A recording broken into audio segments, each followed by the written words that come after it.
Edward's branch line is a busy part of the island of Sodor. Edward and Boko huff and puff up and down the branch line. They pull various goods trains and passenger trains from Wellsworth to Brendam and back. The branch line runs all the way down to the docks. From the docks, there is a small line that runs to the China Clay Works. Bill and Ben, the Tank Engine twins, are always hard at work there. Whenever Edward is away, Boko takes charge of the branch line. He loves the branch line and is glad that Sir Topham had put him on it. One day, Bill pulled into the docks with a long train of China clay. He was tired. Bill stopped and was uncoupled. Sir Topham Hatt came up. "Good job, Bill." "Sir, I'm Ben." Sir Topham Hatt realized his mistake. "Oh, sorry, Ben. I've been too busy." Then he turned to Boko. "Boko, part of Henry's forest had to be cleared for safety. Now there's a large surplus of lumber at the timber yard. I need an engine to manage the yard during this busy time. Will you come and help me?" Boko was surprised. This sounded like fun to manage a different yard for a few days. "I will have Edward cover most of the branch line duties, and James to cover your main line duties." Boko was excited to go on this new adventure, but he was going to miss the branch line. He thanked the controller and then left for the timber yard. When Boko arrived at the timber yard, everything was a mess. Oh my! Everything was unorganized. The trucks were scattered around the yard, and no work was being done. "I guess this is what you get when no one takes care of this place." Boko decided he would tidy things up before he started work. The trucks giggled and laughed. "Why did Sir Topham Hatt send a green pickle like Boko?" Boko was cross. He biffed two of the trucks together. "Come along." Boko pushed the trucks together and put them in a siding. All the trucks were cross with him, but Boko didn't care. He went and loaded 3 trucks and set them in a siding for Donald to collect. Donald arrived and took the cars away. Then James came in with 5 trucks loaded with wood from Henry's forest. Boko shunted them and had a crane put the loads into piles.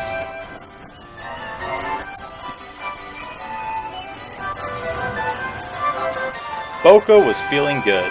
The timber yard was now organized, all the engines got what they needed, and the trucks had been quiet during the latter part of the day. But secretly, the trucks had been planning a trick for Boko. Since they were so quiet, Boko didn't even notice. Later, Percy came to collect some loaded trucks. So Boko went to the sidings and tried to pull some trucks to the loading area. But the trucks wouldn't budge. Boko tried pulling them again and again, but they wouldn't move. The trucks had planned this all out and had purposely jammed their brakes hard on so they couldn't move. Boko realized what they had done. So to try and unlock their brakes, Boko began to push them forward. They were still stuck, so Boko tried harder. Finally the brakes snapped and the trucks raced forward and ran right through the buffers. The 2 engines stared in horror at the derailed trucks. Boko knew that this was his fault. Soon enough, Henry arrived with the breakdown train. Boko was worried that he'd be in trouble for what he had done to the trucks. When Sir Topham had arrived, in Toby, he told Boko that he wasn't cross. "It wasn't your fault, Boko. These trucks need to learn that they will get punished if they don't cooperate. They got what they needed." The trucks just stared at Sir Topham Hatt. Then he walked away to talk to the yard manager. Boko was relieved. For the next few days, the timber yard was very busy. Boko often got to see Edward. They would talk about the latest on the branch line. all the other engines thought that Boko was great at managing the timber yard. One day, Sir Topham Hatt came to see Boko. "I'm very pleased with your work here, Boko. The yard manager and I discussed it, and we agreed that we're going to keep you here to manage the timber yard every day." Boko was upset. He couldn't wait to be pulling long goods trains along the main line, or to be shunting trucks at the docks. He was really looking forward to go back to the branch line, but now he was going to be stuck in the timber yard forever. "Oh, I'm just joking. The surplus of timber is over, and now there is much work to be done on Edward's branch line. You may return to your old jobs." Boko was excited and raced away to where he called home. Edward and the twins were waiting for him at Wellsworth Station. When Boko arrived, the engines whistled and cheered for his return, but Boko was the happiest of all to be back home.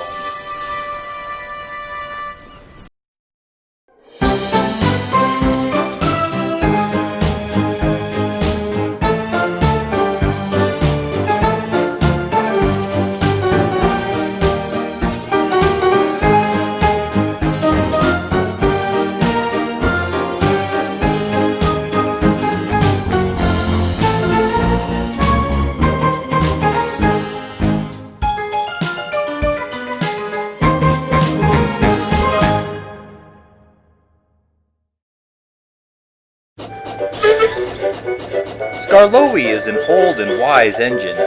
He has lived on Sodor for over 100 years. He is always good to help other engines out when they are in need. But Skarloey can get tired easily and has to take more breaks than usual. He also breathes heavily when pulling long trains. The other engines tease him about this. Duke and Rheneas are always kind to back him up when the younger engines are making fun of him. One day, Skarloey had finished pulling a train and arrived back at the sheds. "Oh, my wheels and coupling rods!" Peter, Sam, Sir Handel, and Duncan joked quietly. "Shut up! You're just jealous of him." "Jealous of an engine who can't even puff? Let's be realistic, Rusty." Duncan left to go shunt some slate trucks. "Some days he just gets on my nerves." "Well, thank you for standing up for me." There was no time to chat. Rusty's driver arrived. There was an accident down the line that needed to be taken care of. Rusty collected some supplies and headed up the track.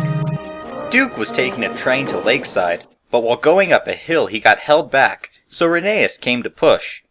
Now he had pushed too hard and derailed himself. Rusty arrived with the supply train. The workmen lifted Rheneas back onto the tracks. Then Duke and Rheneas began to push and pull the train up the hill.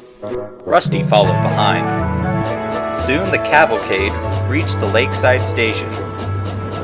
But now there was even more trouble. The water tower was out of order. "Well, what do we do now?" "We can always drink the water out of the lake." Duke's driver chuckled. "You'll end up like Thomas a long time ago with fish in your tanks." All the crew began to consult on what they should do. Rusty's tanks were completely full of fuel, but he couldn't pull all of them. "Try calling for another engine," Rheneas' fireman suggested. The rest of the crew agreed to the idea. So Duke's driver phoned the yard. Skarloey was the only engine there. He was shunting coaches for the other engines. Skarloey soon received the news and was happy to help his friends. So Skarloey chuffed all the way up the line. Skarloey arrived and was coupled to the front of the cavalcade. Then Rusty with his supply train was coupled to the back of Rheneas. Then Skarloey began to pull. Even though Rusty was helping, it still was a lot of work to pull two engines, coaches full of passengers, and a supply train. When they passed by a station, people would wave and cheer for them. This helped brighten their spirits. Even so, the long train puffed down the line. Skarloey and Rusty strained and puffed. They crossed the viaduct almost home when Skarloey had to stop. He was out of breath. Rusty almost derailed the brake van. "Stop! Stop!" the guard shouted. Rusty stopped. The crew went to talk to Skarloey. What's the matter, champ? I just can't keep going. The crew checked the gauges on each engine in the train. We only have a little more to go. We're going to have Reneus and Duke help push too. So the little engine started again.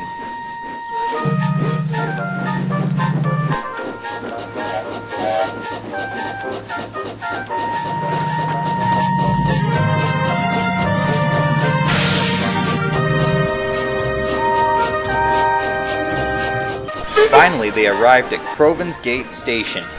The engines were relieved. Sir Handel was cross when he saw them, and he fumed off to the sheds. The passengers cheered for the engines who helped get them home, but they soon had to leave. Rusty then shunted away all the coaches and cars. Duke and Reneus helped Skarloey to the sheds. Sir Topham Hatt came to congratulate the engines. Skarloey, I want you to take the rest of today and tomorrow off. You are an old and wise engine, and I'm very proud of you. And then Sir Topham Hatt left. Peter Sam was shunting and came up to Skarloey. Good job today! And Peter Sam went back to shunting. Skarloey was happy. He had done his job and had had a good day.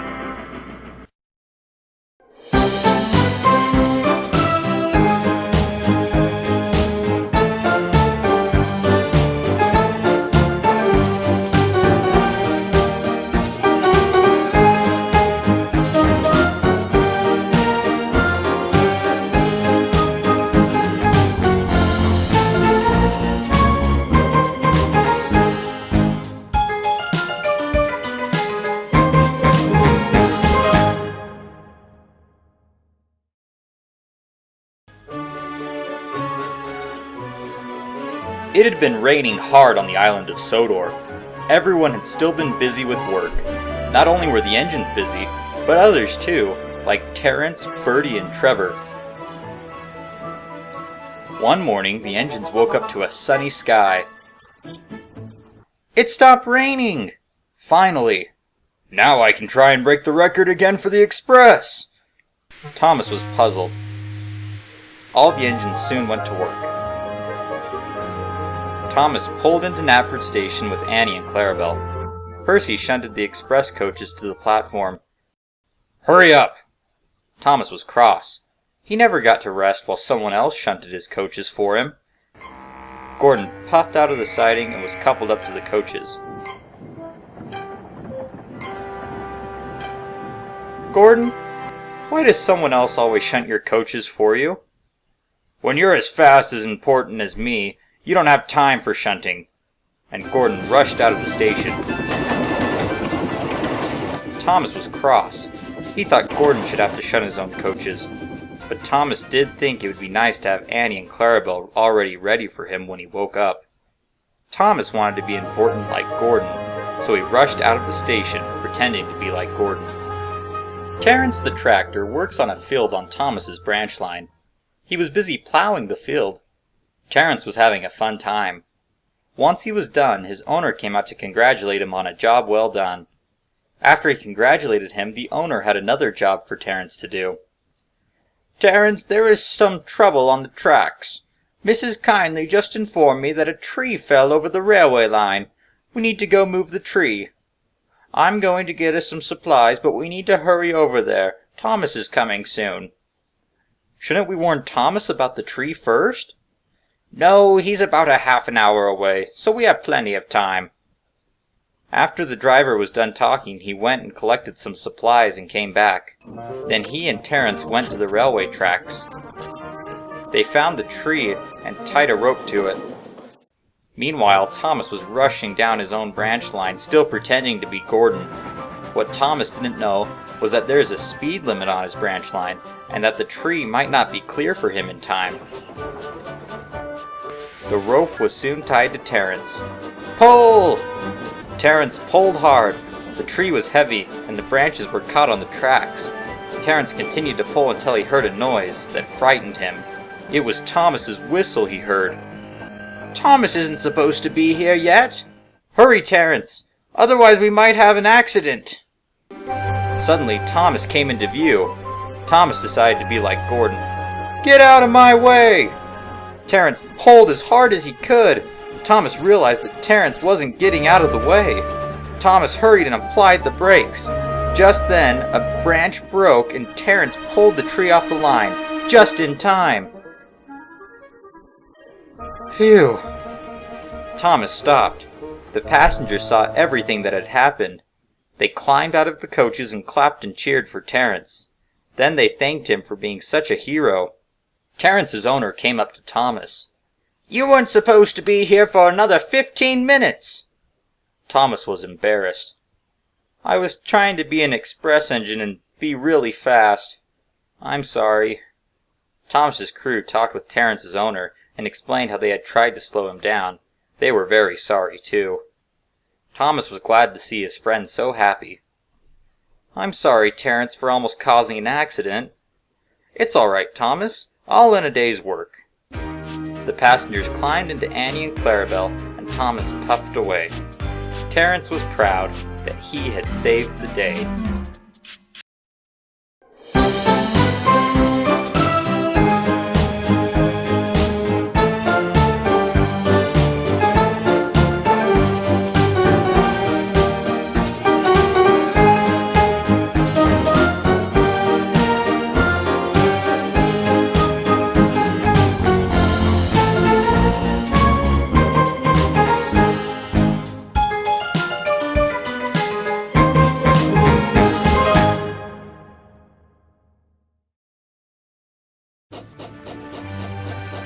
The narrow-gauge engines live on a wonderful little railway at the heart of the island of Sodor. It's always busy with work at the slate mines or vacationers who wish to see the sights of Sodor. One day, Sir Handel was bringing down a train full of slate from the mines. He stopped at a station to fill up on water before he continued back down the tracks. Skarloey was there too with a goods train. Skarloey was busy talking to the station master. Next to the station master was a little kitten. The kitten was playing with a ball of yarn. Sir Handel eyed the station master's kitten suspiciously. The kitten was very quick to pounce on the ball of yarn. He would knock it one way, and then another, then he would roll around with the yarn in his paws and try to bite it. Sir Handel was impressed by this little kitten. The station master could see that Sir Handel was preoccupied by the kitten. He looked at his watch. "Sir Handel, you're running late! You need to be as quick as that cat if you're going to make up for lost time." "Yes, sir." And Sir Handel hurried away. "Quick as a cat. I must. Sir Handel raced along the line and finally made it back to the big station. The station master complimented Sir Handel. "You're early." "I'm just being as quick as a cat." The station master laughed and walked away. Sir Handel was very proud of himself. "I'll be as quick as a cat in all my jobs today." Sir Handel collected some coaches and traveled up the line to pick up some vacationers.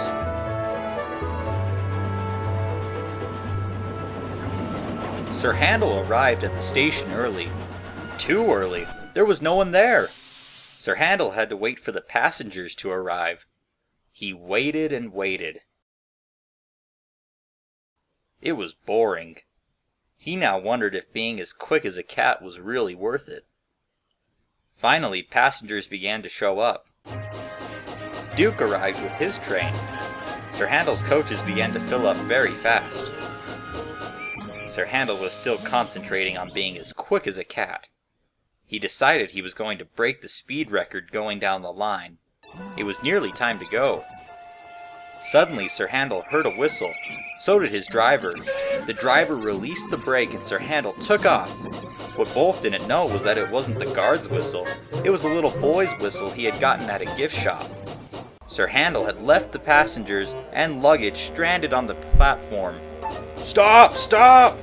But Sir Handel sped away. He was being as quick as a cat. Luckily, a passenger on board saw what happened and pulled the emergency brake. "Why have we stopped?" The driver got out to find out what was the matter. He noticed there was no guard. So he talked with the passengers and found out what happened. Then he backed Sir Handel to the station. Sir Handel was embarrassed. The angry passengers boarded the train. Sir Handel then finally left again. This time, though, he wasn't trying to be as quick as a cat.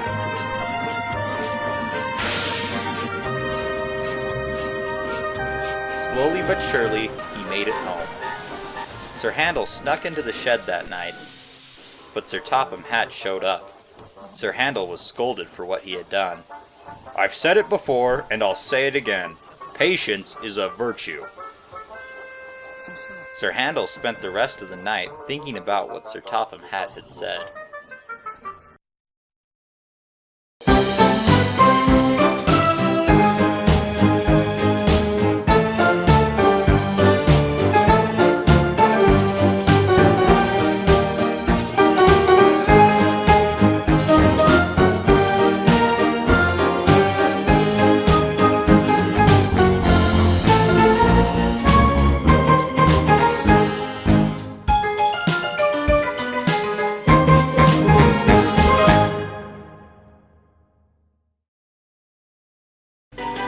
Mavis the diesel engine works at the quarry at the end of Thomas's branch line. She's a very nice diesel, but can be young and restless. Mavis always tries to keep herself busy with the work at the quarry. One morning, Mavis woke up to find Toby and Sir Topham Hatt there. "Good morning, sir." "Hello, Mavis. The railway board and I have been doing a lot of planning, and we've decided to expand the quarry." Mavis was surprised. "We are going to start blasting on the north end of the quarry beginning tomorrow. It will be unsafe for you to work here, so I am sending you to Duck's branch line to keep busy." Mavis was sad that she'd be leaving the quarry, but excited that she would get to work at some place new. So Mavis left the quarry. She arrived at Knapford, and then Oliver took her up to show her the branch line. For the next 2 weeks, Mavis had fun going up and down the branch line with Duck, Donald, Douglas, and Oliver. She mainly helped with the ballast loads, since she is good with trucks, and on a few occasions she got to take a special train of fish down to the harbor to the Flying Kipper. Mavis had fun, and was happy to go home when the blasting was over. Oliver, Duck, Donald, and Douglas said goodbye to her, and then she left. When Mavis got back to the quarry, almost everything looked the same. She went up the line and found that some old sidings that used to end at a stone wall were now the tracks that led to the new north part of the quarry. She was anxious to explore it. When she went up the line, she found the new tracks that led to the new mine shafts, and a few sidings too. She was now excited for more work, and maybe now Toby would come up more often. Mavis was right. Toby now came up every day with Henrietta to drop off workmen, and almost every other day he would stay up and help with the work. With all this work, Mavis noticed that the trucks seemed to be more troublesome than before. "We don't feel like moving. We get weeks of vacation and now we're being worked harder than ever," they grumbled amongst each other. Mavis tried to push them over the points towards the hopper, and the trucks began to derail. Mavis stopped. "Darn!" Mavis was upset that trucks had tried to derail her. Toby brought the breakdown train, and they got the cars back on the rails. Soon all the trucks had gotten the message to pay Mavis out. That night, the trucks made a plan. Mavis was to shunt some trucks partially down the new mine shaft so they could be loaded.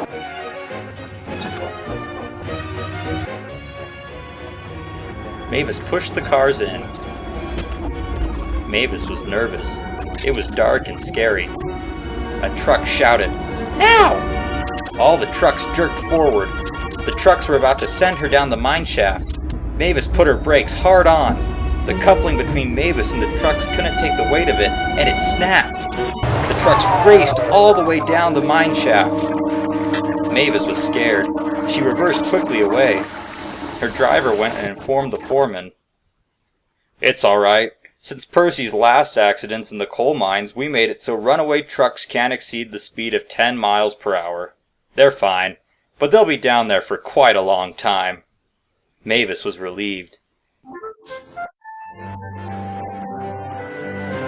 That night, Mavis told Toby all about her adventures. Toby laughed. "You should know by now the trouble trucks can cause." "But what was I supposed to do? Go down the mine shaft with them?" "No, you did the right thing. You may have not learned everything about trucks, but you sure know when to let 'em go." Mavis laughed, and the two engines fell asleep happily in the quarry shed, while the trucks had to sit cold and alone at the bottom of the mine shaft.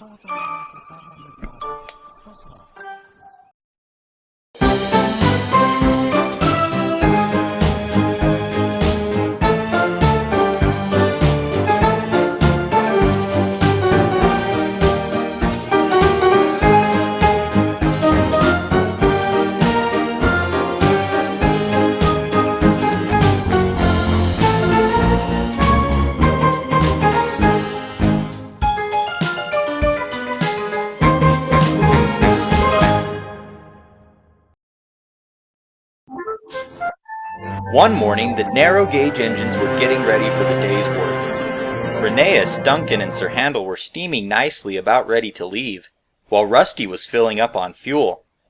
Rheneas had been thinking about the olden days of when the railway was about to be closed down, and he and Skarloey had worked their hardest to keep it running.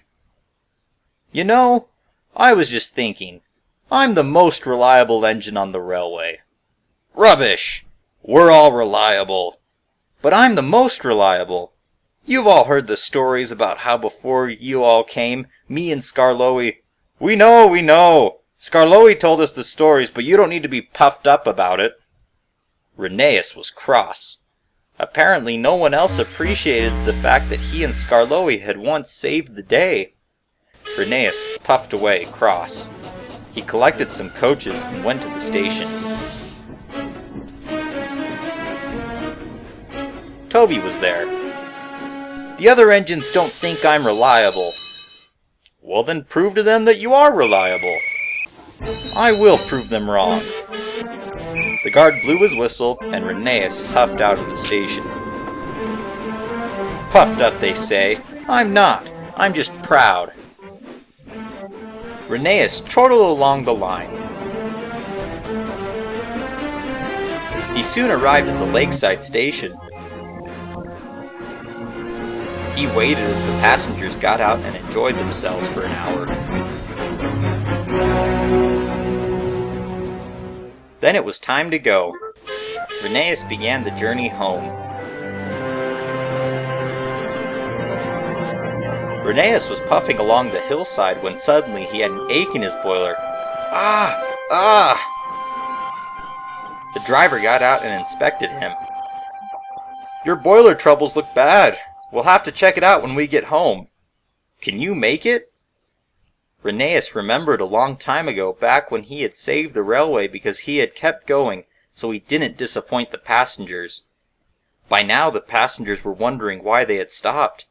Rheneas knew he couldn't disappoint them. He knew what he had to do, the same as what he had done before. "I'll get them home." Everyone got situated, and Rheneas set off. He groaned in pain, but he didn't stop.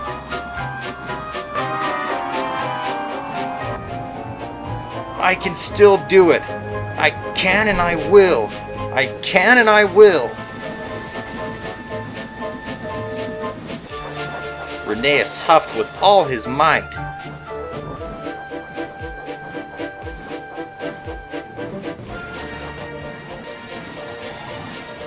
Finally, tired and triumphant, he reached the big station. James was there. So was Sir Handel and Duncan. When Rheneas had stopped, he was relieved. "I did it again!" "Huh, still puffed up." Sir Handel and Duncan puffed away. The passengers cheered and thanked Rheneas before they left on James's train. The fitter came to inspect Rheneas. "You brought the train home by yourself?" "Yes, sir," Rheneas smiled proudly. The fitter looked very cross. "You should have stayed where you were. You have made this accident much worse. Now you'll have to stay in the works for at least twice as long." Rheneas wasn't smiling anymore. Now he was puffed up and puffed out.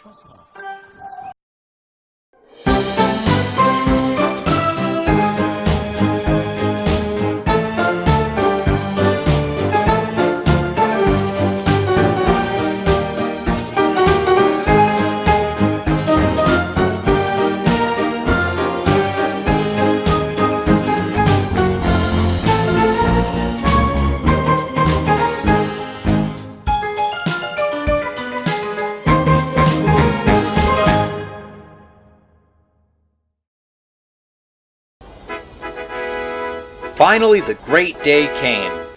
All the little engines were gathered at the sheds. Toby and some of the other big engines were there too. Photographers in a crowd came to get a picture of the great event. Sir Topham Hatt and the manager stood waiting along with many other important people. Everyone was excited. They had been waiting for this day for a long time. Suddenly a signal turned red and everyone became anxious. There was a toot-toot of a whistle and everyone looked to see. Here he comes! Douglas with some flatbeds and a crane pulled in. On top of the flatbeds was a dark brown narrow-gauge tender engine. Everyone cheered when they saw him. It was Bertram, the old warrior. Once Douglas arrived, Sir Topham Hatt stood to speak to everyone. Welcome, welcome. You've all come to welcome the return of a great engine who was found by myself, my wife, my grandchildren, and with Toby and Henrietta. This engine has now been repaired so he can return to work at the newly restored quarry that he was found at. Everyone cheered. Now together let us celebrate the return of this great engine. All the visitors went off to celebrate while the engine stayed by the sheds. Skarloey, Sir Handel, and Rusty were quick to warmly welcome him to the railway, although they did not know him too well. However, Rheneas, Peter, Sam, and Duncan eyed the newcomer doubtfully. Meanwhile, Duke had fallen asleep while everyone was waiting for Douglas to bring Bertram. Duncan didn't like that Bertram was getting a party for his return. How come Duncan never got a party? Duncan decided he was going to put the new engine in his place. So you're Bertram? Yes, I am. Well, Bertram, do you know if the quarry's haunted? Bertram was surprised at such an odd question. No? Why do you ask? Well, I think a ghost has been haunting it. The engines all went silent. Their attention was on Duncan. During the night shift sometimes, I'll be shunting trucks or sitting in the shed at the quarry when I see this man. The man always comes towards me like he's going to climb into me and drive me away. But my driver shows up and shines his lantern out, and the man vanishes. The little engines were in awe, even Bertram. I've heard before of a phantom haunting the old quarry, but I never saw anything before. It's been said that a man was working when one of the quarry buildings started on fire. The man went inside to rescue his fellow co-workers, but he was burned and didn't make it out trying to save them. Because of his heroic efforts, he saved many lives.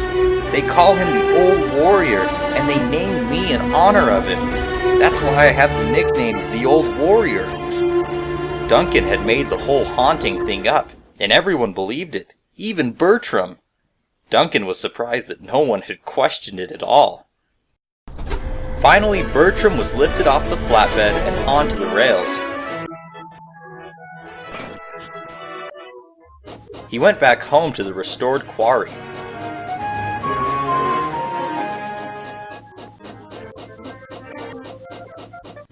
That night, Duncan's driver had left some paperwork at the quarry. Duncan convinced him that they should go back and get it. So Duncan went to the quarry.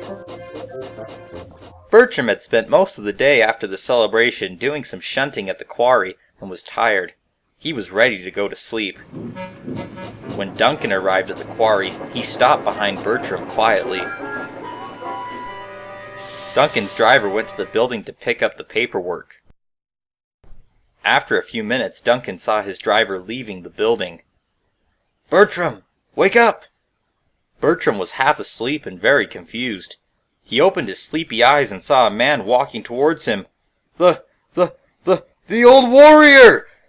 Duncan laughed. Bertram was so scared he accidentally released his brakes. Oh! Duncan had broken through some buffers, and his own buffer beam was now bent. Oh! Duncan, is that you? What are you doing here? Duncan felt terrible for what he had done. I was trying to trick you with my ghost story and make you look silly. But now look how silly I look. I'm sorry, Bertram. It's all right. You made me laugh. Duncan's driver ran up to inspect the damage. In the morning, they put Duncan back on the rails. Then they sent Duncan to the works to get his buffers mended. Bertram and Duncan are now good friends. They both are hard-working engines, and both enjoy having some fun with one another.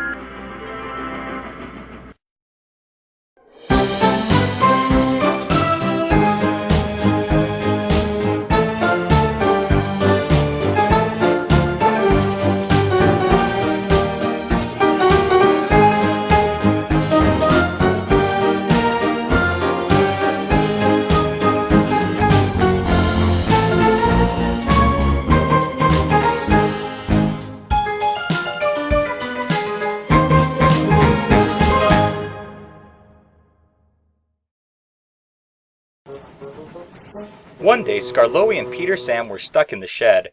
All the other engines were busy with work. The manager told them to stay in the shed. The two little engines were very bored. This is boring. There's nothing to do here. Skarloey agreed. Other engines, big and small, passed by with their day's work. Skarloey wished that he could go out and work. It was very boring waiting in the shed. Finally, the yard foreman came up. Skarloey, Peter Sam, I need you to shunt a train for Duke that he will take up to the top station. I've given your drivers the specifics. Good luck. And with that, the foreman left. The two little engines got to work. Soon enough, they got the train shunted together. It was a very small train with only 3 wagons in it. Peter Sam came up with an idea. He whispered it to Skarloey. Skarloey laughed and agreed.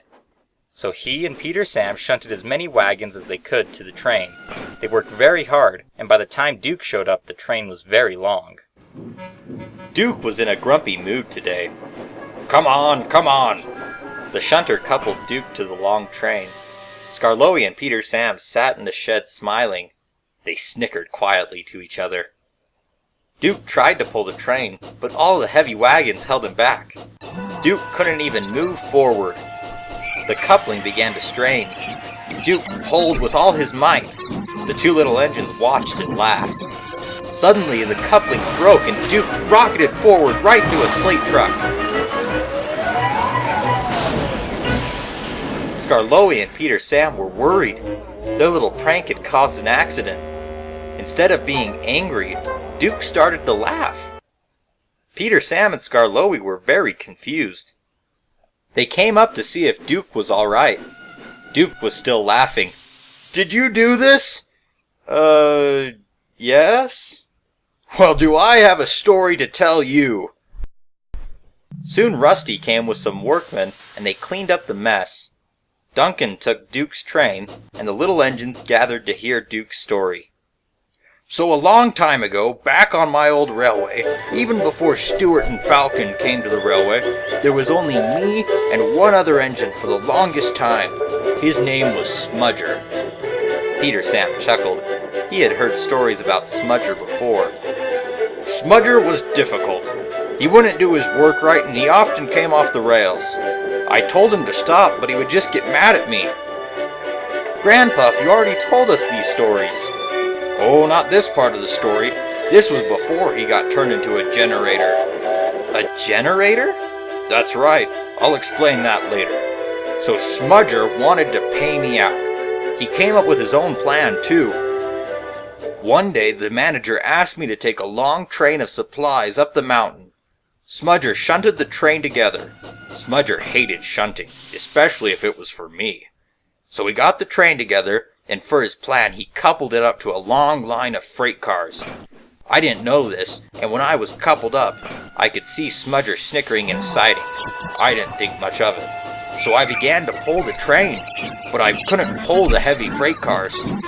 Then, just like earlier today, the coupling broke. I shot forward, I went into Smudger's siding and ran into him. He wasn't laughing then. How awful. Sounds to me like he deserved it.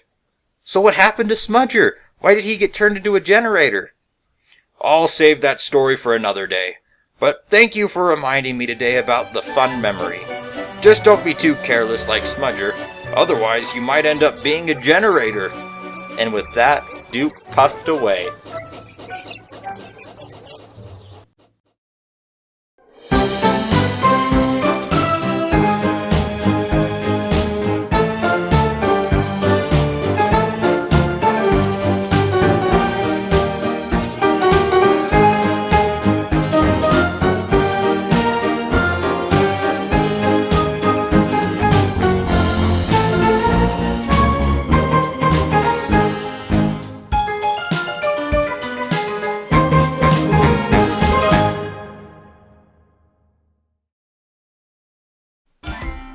Trevor the traction engine works at the vicarage orchard on Edward's branch line.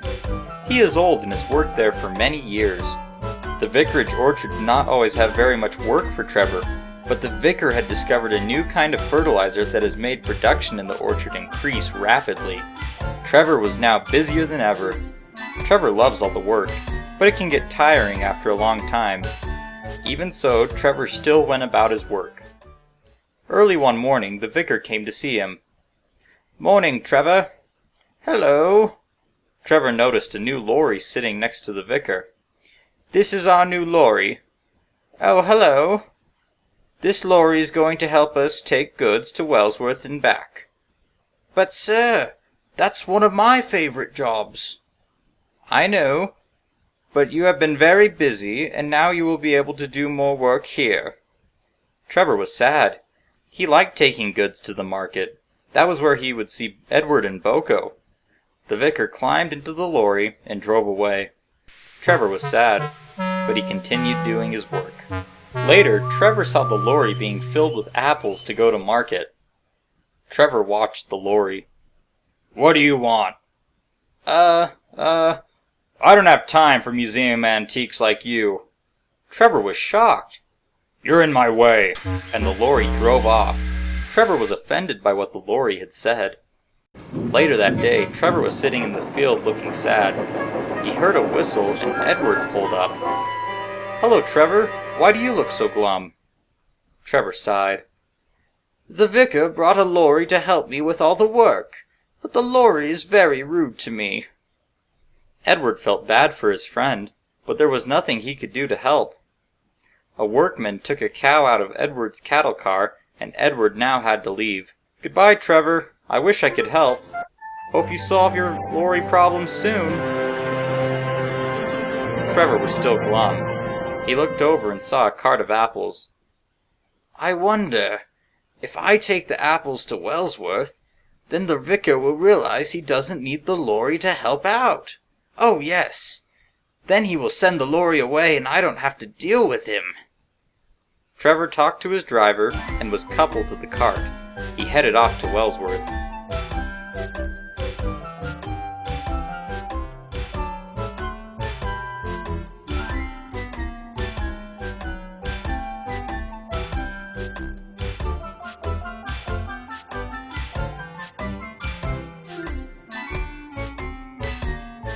Soon Trevor reached a crossing.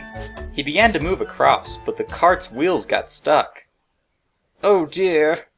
Suddenly Trevor heard a poop poop. Oh no! It's Gordon! Gordon was on his way to Vickerstown with the express. He was going very fast. Come on! Trevor saw Gordon in the distance. Trevor pulled with all his strength. Finally, the wheel snapped off the cart and Trevor yanked it forward off the crossing. Oh, what luck! After resting a few minutes, he tried to move forward, but he couldn't. One of his valves had snapped and he was stuck. His driver telephoned for help. Butch was busy, so Percy brought the breakdown train in a truck to the crossing. Trevor was loaded on the flatbed, and the apples were loaded into his truck. Then Percy took Trevor to the works, and delivered the apples to Wellsworth Station.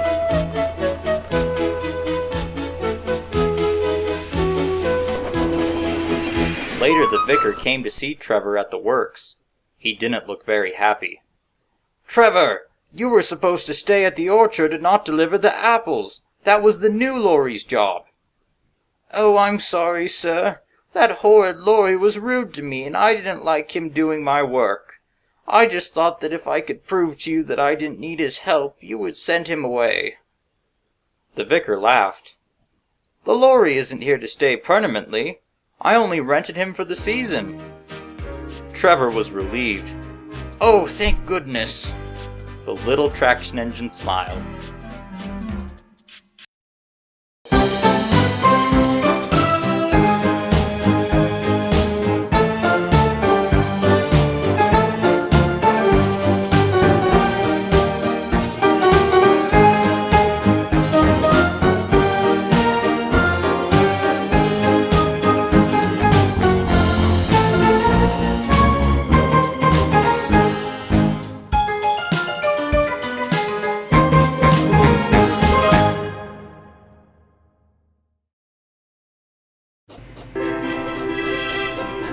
Duke has lived on Sodor for many years. He may be an old engine, but he is very reliable. He always tries to do what's right. When other engines do things that are not considered right, Duke always says to them, "That would never suit his grace." Duke loves keeping the little engines like Peter Sam and Sir Handel in order.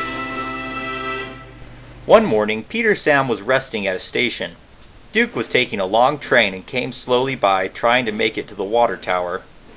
Poor old Grandpuff, you're still worn out. Nothing of the sort. It's too early in the day for me. Duke filled up on water and left. Peter Sam is fond of Duke, but he loves to tease him like he used to. Peter Sam headed down the line. Later, Peter Sam shunted the coaches away. Duke was resting in the shed. Peter Sam puffed up by Duke. Taking another rest? If you take any more breaks, we might as well put you in a museum. Be off! I've had enough of your jokes for one day. Peter Sam scampered off to go work at the slate mines. Skarloey pulled up beside Duke. It's all right. He's just teasing. I know Peter Sam has gotten older, but he's still as cheeky as a youngster. Skarloey chuckled and puffed away.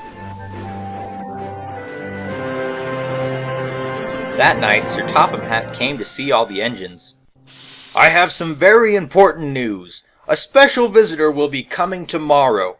She has requested a very special train. All the engines were excited. They wondered about who would get to pull the important train.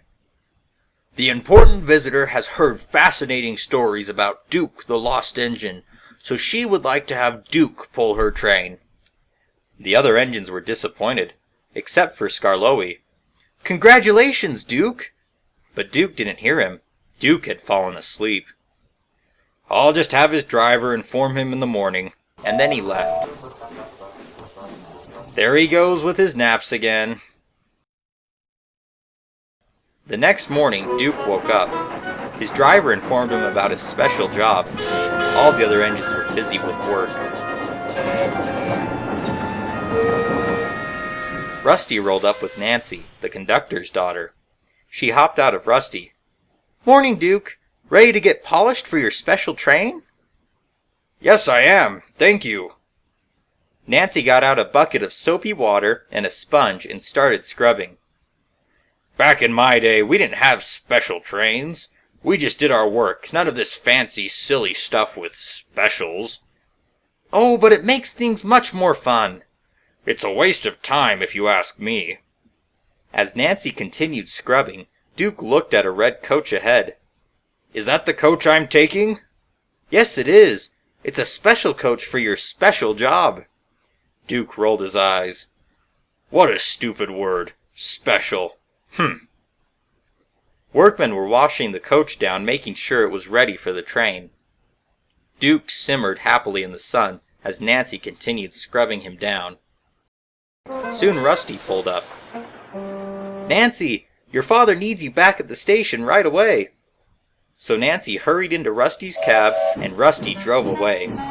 What Nancy didn't realize was that she had left the bucket of soapy water on the tracks. Duke's driver arrived and climbed in his cab. The fireman stoked the fire and Duke was ready to go. His driver released the brake and Duke started moving forward. "Stop! Stop! Stop!" Duke hit the bucket. It splashed dirty water all over him. His crew got out and inspected him for any damages. "You can't pull the train. You're not suited for the job." "Duke, you just kicked the bucket." The driver and fireman laughed. Everyone thought it was funny that Duke had kicked the bucket. Peter Sam pulled up. He was laughing too, but he could see that Duke really wanted to take the train. So Peter Sam raced away to find Nancy. Peter Sam pulled into the big station. He told Nancy what had happened. Nancy climbed into Peter Sam and they raced back to the sheds.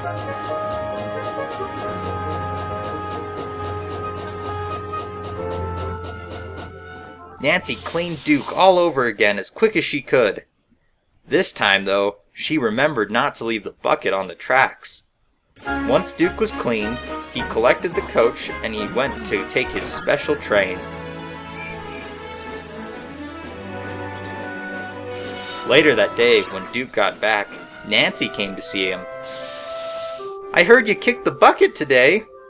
Duke rolled his eyes. Peter Sam laughed. "He couldn't have. Grandpuff goes on forever." Even Duke had to smile at that.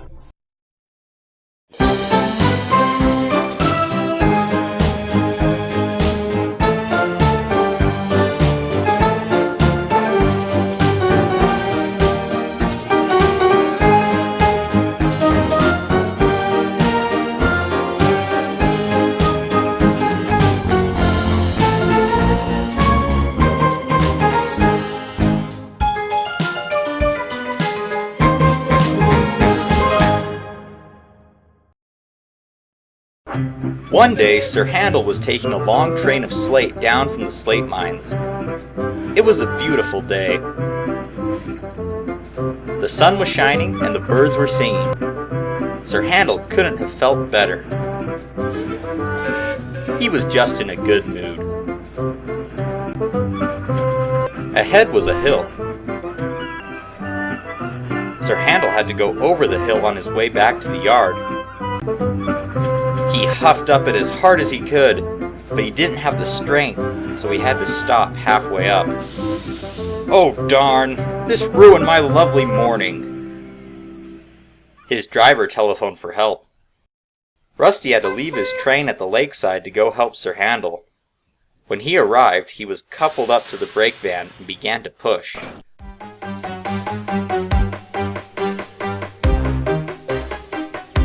Two little engines huffed up the hill.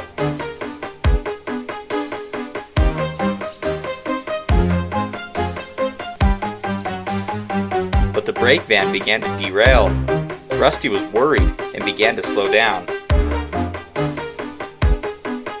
The whole way up the hill, he was careful not to derail the brake van. Once Sir Handel was on his way, Rusty went back to the lakeside to get his train.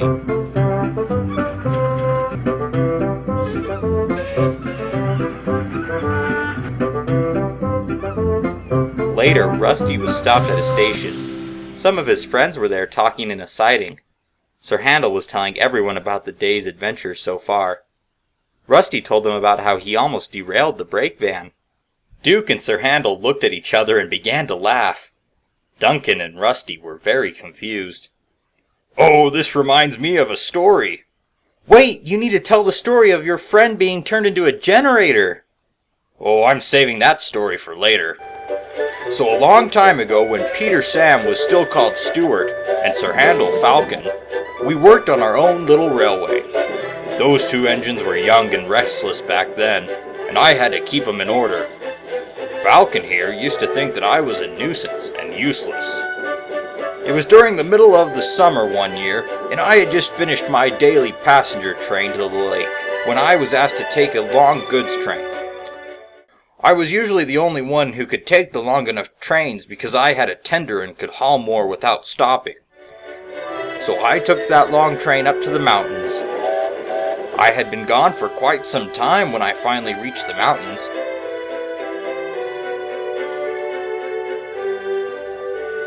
It was hard to pull heavy trains after a while, so I had to give up. What did you do? Well, back in those days, it was hard to get a hold of people in faraway places. So my crew had to hike down the mountain. How awful. Well, he got down and was able to get a hold of someone to come help us. Stuart came to the rescue. Once he finally arrived, he tried to help. But it was no use. The train was too heavy. So Stuart went back down the mountain and found Falcon. Falcon wasn't happy at all, but he went. Once they both arrived, they pushed and I pulled. We finally got the train moving again. I had to constantly yell at them to push harder. That made Falcon cross, and he wanted to get back at me. Eventually, out of anger, he charged into Stuart, pushing him into the brake van. Oh, it was a horrible mess. What happened? Well, Sir Handel, or I guess Falcon, had to go back and get workmen to clear up the mess, and I had to take the train piece by piece to the mountains. It was evening by the time we all got home. Falcon was still mad at me and didn't say sorry. Eventually, though, I did save him from falling off a cliff, and he's been nice to me ever since. Duke laughed while looking at Sir Handel. Sir Handel rolled his eyes and puffed away. Everyone chuckled and then went back to their work.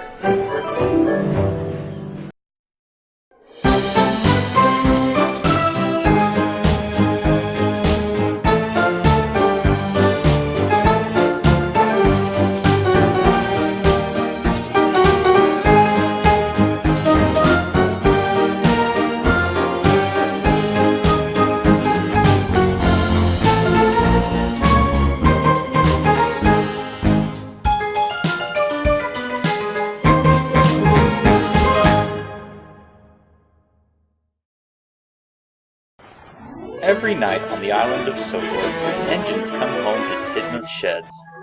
They are cleaned for the night, they rest their wheels, and sleep until the next morning for another hard day's work. The engines like Tidmouth's sheds, but they sometimes forget how important the sheds are. One evening, Percy was very excited to get home.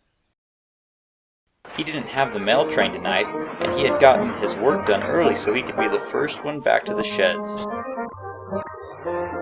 As he rushed in, he saw Gordon coming into the sheds as well. Percy wanted to be first. "Slow down, champ!" But Percy didn't. The turntable wasn't turned to Percy's line, and Percy crashed into the turntable. The turntable was a mess. Luckily, Percy's crew had jumped clear. Percy felt embarrassed. Later that night, all the engines crowded around the sheds. "Gosh sakes, Percy, what happened here?" "What a careless engine, running yourself into the turntable." Percy was ashamed. Sir Topham Hatt drove up. He inspected the damages. "Percy, look at this carelessness. Now you will have to go to the works and the turntable will need to be repaired. All the engines will have nowhere to sleep for the night." Sir Topham Hatt fumed away to try and make arrangements for the engines. Percy felt worse than ever. Duck pushed the breakdown train up and lifted Percy on a flatbed, and Henry took Percy to the works. The other engines were cross because now they had no place to sleep. "What are we going to do now?" "It looks like we'll have to find somewhere else to sleep." So that night, all the engines went around the island searching for a place to sleep.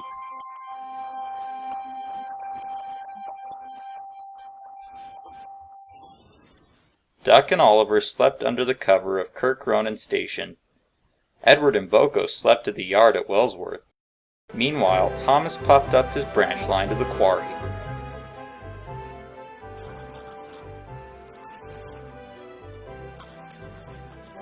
he found Toby and Mavis there. "Can I sleep here tonight?" "I'm sorry, Thomas, we don't have any more room in the shed." "Oh, but Thomas, you could sleep under the cover of the hopper if you'd like." So Thomas pushed the cars out of the way and fell asleep under the hopper. James and the Scottish twins took all the coaches out of the coach shed, then they slept in the shed, leaving the coaches out in the open. Gordon had to take the midnight train to pick up Lady Hat from the other side of the island. He didn't have time to find a place to sleep. And Percy and Henry spent the night at the work shed. During that night, a large storm blew over Sodor. It rained very hard. There was a lot of thunder and lightning. All the engines couldn't sleep because of the noise. They all wished they could be back in Tidmouth's sheds. At the quarry, a workman was leaving when he saw a flash of lightning. He was so scared he jumped back and hit the switch to the hopper. The hopper dumped stones all over Thomas. Botheration! All the engines had a horrible night. The next morning, the engines were very tired. No one had gotten any sleep, and they were all very dirty from the rainstorm. Thomas left the quarry and went to the washdown. When he arrived, there was a long line for the washdown. James, Donald, and Douglas had to clean the dirty coaches that they had left out during the night. The other engines were there too. They were all dirty from the rain. "I wish Tidmouth's shed's turntable was fixed." He and the other engines missed the nice warm comfort of sleeping in Tidmouth's sheds. The washdown wasn't the only problem during that day. Boko got into an accident when he dozed off and missed a red signal. Later, Thomas went to the yard to pick up Annie and Clarabelle, where he found out that they had been left out during the night too. They were filthy from the rain. Thomas didn't have time to go get them clean, so Thomas took them to the platform. The passengers weren't pleased. They did not like the dirty coaches. "Doesn't the controller keep the coaches clean? Why don't they have any proper coaches, not these filthy beach huts?" the passengers complained. Annie and Clarabelle were embarrassed. Later, Duck and Oliver were double-heading a goods train. But Oliver fell asleep because he was so tired. Duck had to pull the goods train all by himself. By the end of the day, all the engines were cross. A few days later, Sir Topham Hatt called the engines to Tidmouth sheds. Percy was sitting on a newly fixed turntable. "Percy is sorry for what he did, and he wishes to apologize to all of you." "I'm sorry for messing up the turntable. I think we all realize that it's a big dilemma not having a turntable to get to our sheds." The engines looked at each other, and amongst each other they smiled. "Tidmouth Sheds is a place that we need to be grateful for, and the protection it gives us. So without any further to-do, I welcome all of you home." The engines whistled in delight and were happy to be back in their nice warm shed.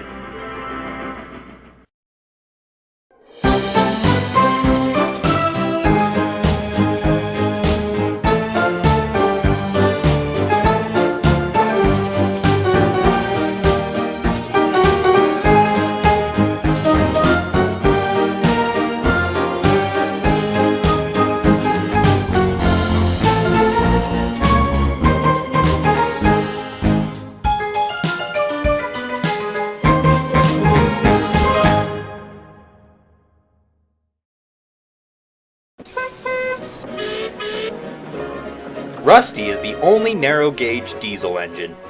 He mostly gets along with everyone.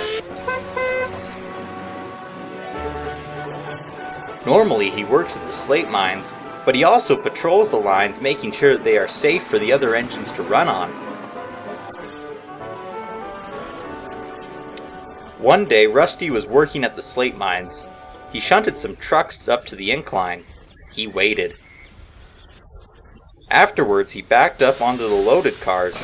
He was coupled up and tried to pull the train away, but Rusty couldn't move. Duncan was helping out at the incline, and he came to see what was the matter. What's wrong, Rusty? I don't know. I can't pull this train. Something must be wrong with me.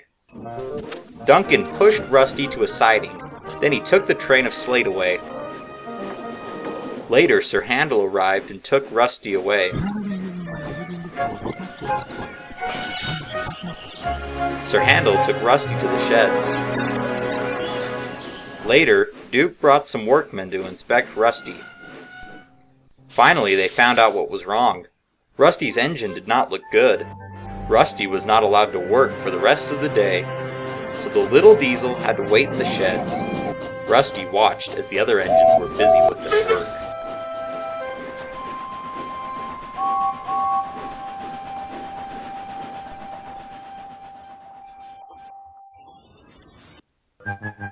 That evening, Sir Topham Hatt came to see Rusty. Rusty, I'm sorry I have some bad news. Parts of your engines have gone bad. I would normally send you to the works, but they don't have the proper parts for you. They also don't have the space for you to stay there and wait, so you will have to wait here until the parts arrive from the mainland. I'm very sorry, Rusty. Rusty was sad. He had to stay in the shed for the next several days.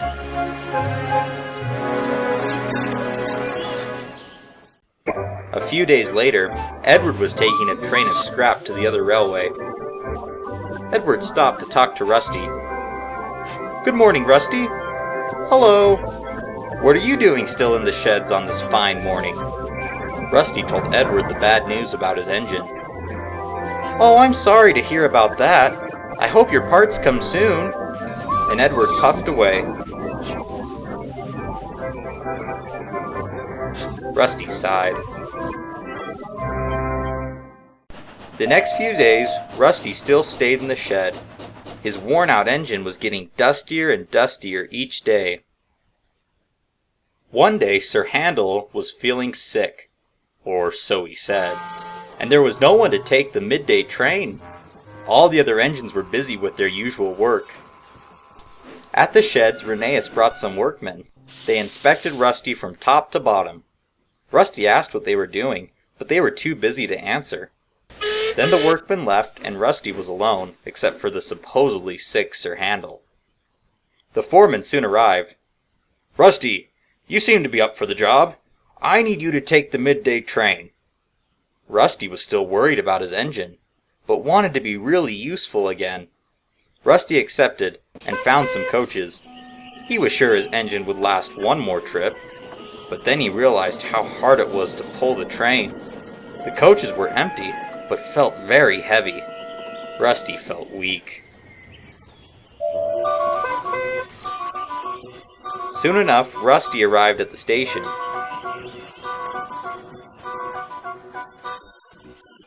Gordon pulled in with the express. The passengers began boarding Rusty's coaches. Rusty suddenly got an itch in his nose. He tried to fight it, but he couldn't. Rusty sneezed. Achoo! Dust from his engine flew everywhere. Gordon was filthy. Cinders and ashes! Oh dear, I'm terribly sorry, Gordon. Rusty was embarrassed, and now he couldn't move. Rusty was stuck. The passengers were cross. The station master tried to sort everything out. Some workmen called the yard, and Sir Handel had to come to the rescue.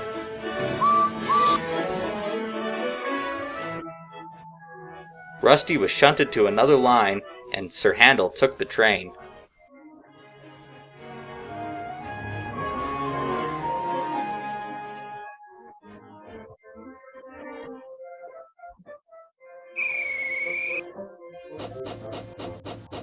I'm sorry, Gordon. Gordon was very upset for how dirty he was, but he felt bad for the little diesel engine. Oh, it's okay. Nothing a washdown can't take care of.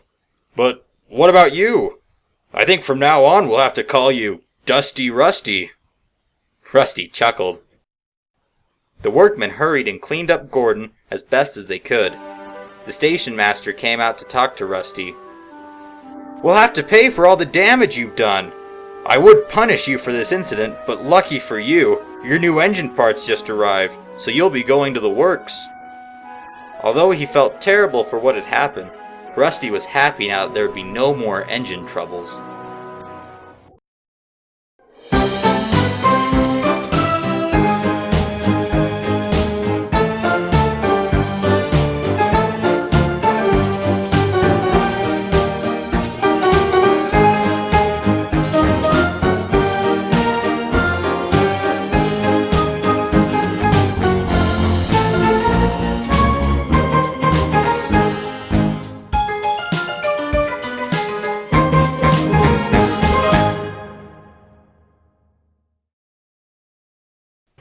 Rusty's recent accident had caused a great deal of trouble for the railway. The workmen, the engine crew, and even Sir Topham Hatt were all uptight about things. The engines were cross too.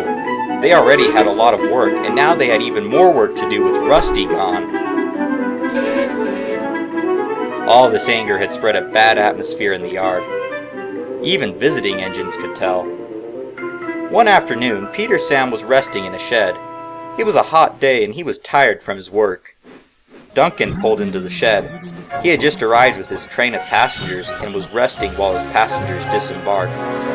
Aye, too much work. I agree. Normally Peter Sam is a nice little engine and is usually very kind, but all the extra work had made him grumpy.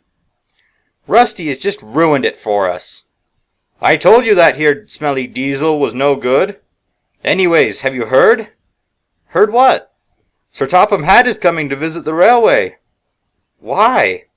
Because he wants to see how the railway is functioning after having all the extra work. Peter Sam huffed. It had sparked his curiosity. Peter Sam's driver arrived.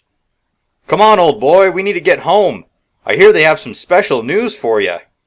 What is it? Wait and see. Peter Sam said goodbye to Duncan and left.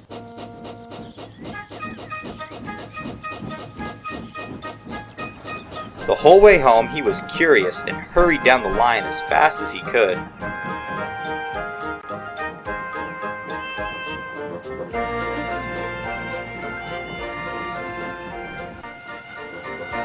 The manager told Peter Sam that he would be taking the special train for Sir Topham Hatt. Be at the station tomorrow at 9 o'clock sharp. Peter Sam was now excited. For the rest of the day, Peter Sam became very impatient as he did his work. He kept asking his driver what time it was. That evening, Peter Sam took some fruit and vegetables to a local market in a village. By the time he delivered the goods, it was getting late.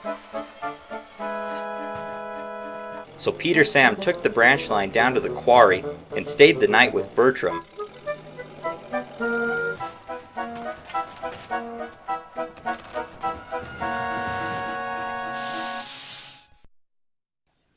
The next morning, Peter Sam woke up early and set off down the line.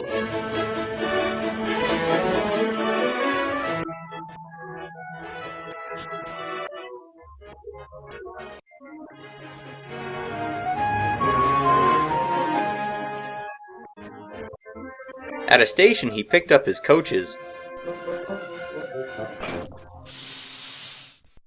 He raced down the tracks as fast as he could. He was very excited.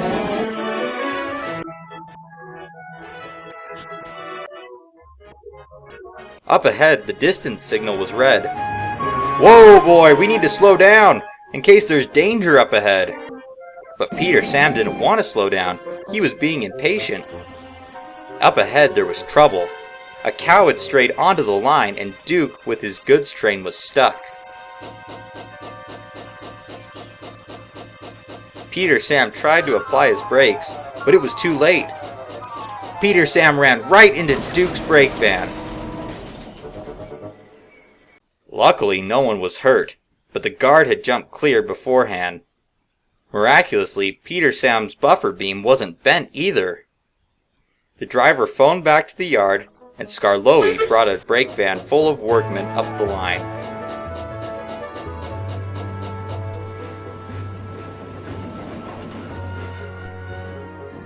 The workmen worked fast and got Peter Sam back on the rails. Peter Sam then took the loop line around Duke while the workmen tried to shoo the cow away.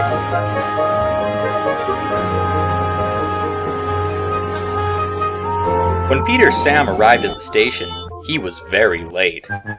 Sir Topham Hatt was on the platform and was very cross. Peter Sam, you are very late. I cannot allow a railway to run like this. Yes, sir. You will need to learn patience if you want to stay on this railway. Sir Topham Hatt climbed in a coach and Peter Sam puffed away. For the rest of the day, Peter Sam showed Sir Topham Hatt the railway.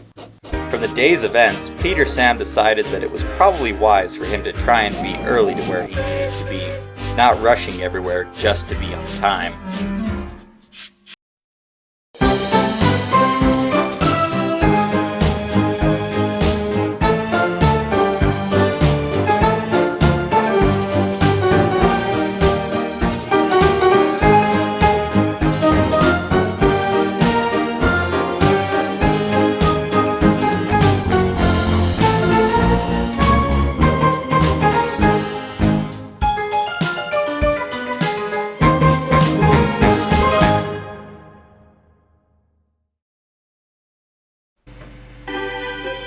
Rusty the diesel engine had finally returned from the works. He had parts replaced on his engine and he had no more problems. While he was away, however, the engines had had lots of work. All the engines were cross with him while he was away. When he got back, they realized it wasn't his fault and forgave him. All the engines, except Duncan and Sir Handel, they were still very rude to Rusty. One day, Rusty was working up at the slate mines with Sir Handel, Duncan, and Duke. They were all working hard and getting the job done. Rusty was being coupled up to some loaded trucks as Sir Handel was pushing some empty ones to the incline. If it wasn't for you, we wouldn't have so much work to do here. That's right. This railway has one diesel, and that's one too many. Rusty was sad. Duke came up. Shut up! You both have had more accidents in the last year than Rusty has ever had. You two need to learn to bite your tongues instead of speaking without thinking. Little engines like you are to be seen and not heard. And Duke puffed away. Sir Handel and Duncan behaved better after that. That evening, Rusty went to go to sleep in the siding behind the sheds. He felt bad about the things Duncan and Sir Handel had said. He didn't think he could sleep in the shed with the other engines. Boko, the diesel engine, was returning from the other railway to go back home. He stopped beside Rusty. Why do you look so down? Rusty liked Boko from the times they had met before, and Boko would understand his problems, because Boko was a diesel too. Rusty told Boko about what Sir Handel and Duncan had said. I understand. A lot of engines at first didn't like me, especially James. But after a while, they soon accepted me. Besides, on the other railway, there aren't any steam engines. Rusty was surprised. There aren't any? Only on special railways like the Bluebell Railway. But other than that, we diesels run everything on the mainland. Why is that? We're versatile and cheaper to run. We're more efficient, and we can pull a lot more than steam engines. Wow! Rusty had no idea that diesels were used more than steam engines everywhere else. Rusty always thought that steam engines were used more than diesels because of the way it was on his railway. But don't let this get to your head. Why not? Because a lot of diesels on the mainland can be very rude to steam engines. You don't want to become like them. You won't have any friends. Just then the signal turned green. Looks like I need to go. I hope that made you feel better, Rusty. Oh, it did. Thank you. And Boko left to go back to Wellsworth. Rusty slept well that night. The next day, Duke told the other engines what Sir Handel and Duncan had said to Rusty yesterday. Those mean engines! It wasn't Rusty's fault. They shouldn't be so rude to him. Oh, I can't believe them. I agree with you all, but we can't just talk about this and do nothing. Something must be done. I think we can all agree on that. Later, Peter, Sam, and Skarloey were helping Bertram up at the quarry. It was dirty work. Duncan puffed in to pick up some trucks. Skarloey came up beside him. "How can you be so inconsiderate to Rusty?" Duncan knew what Skarloey was talking about, and he didn't want to be scolded a second time, so Duncan hurried away. Fiddlesticks! Later, Peter Sam met up with Duke. He told Duke what happened between Skarloey and Duncan. "I guess they won't cooperate, so we'll talk to someone who will make them."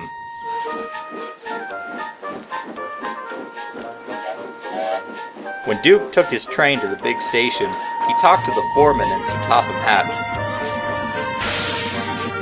"Thank you, Duke. I'm glad you brought this to my attention. I will have a word with them."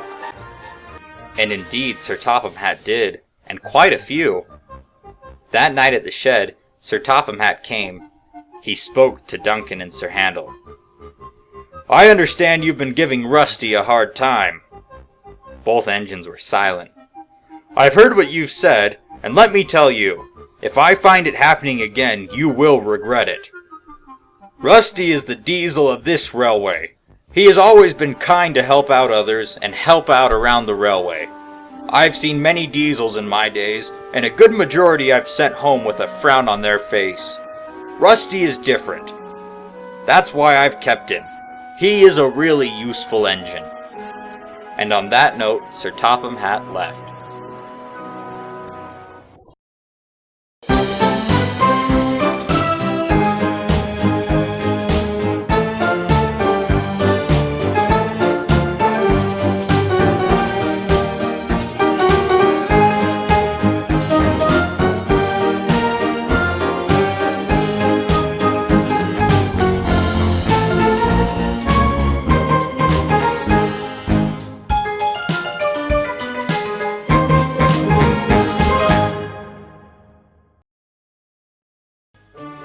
Every year, Sir Topham Hatt and his grandson Stephen have an annual fishing trip.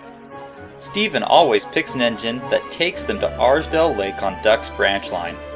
They go fishing and have a picnic, and at the end of the day the engine takes them home. All of the engines want to be chosen for the annual fishing trip. One day, James and Percy were at Kirk Ronan Station. "I sure hope Stephen chooses me this year."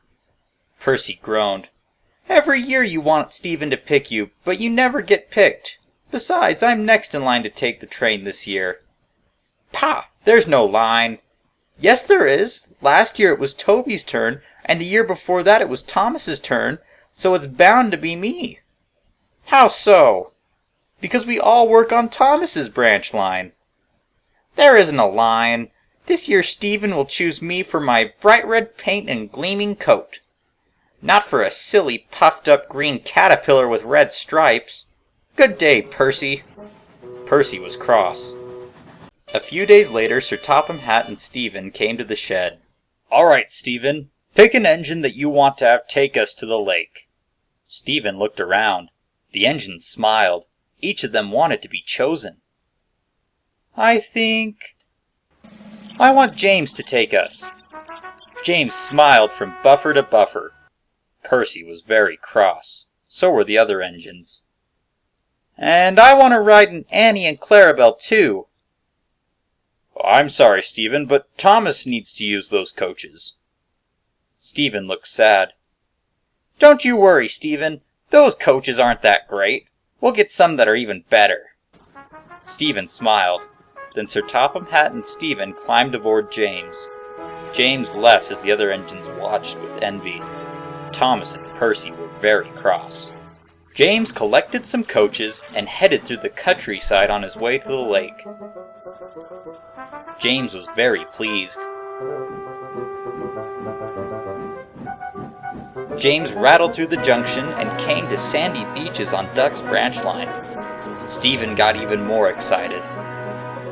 "I was chosen for my bright red paint, so now I must hurry. I can't be late."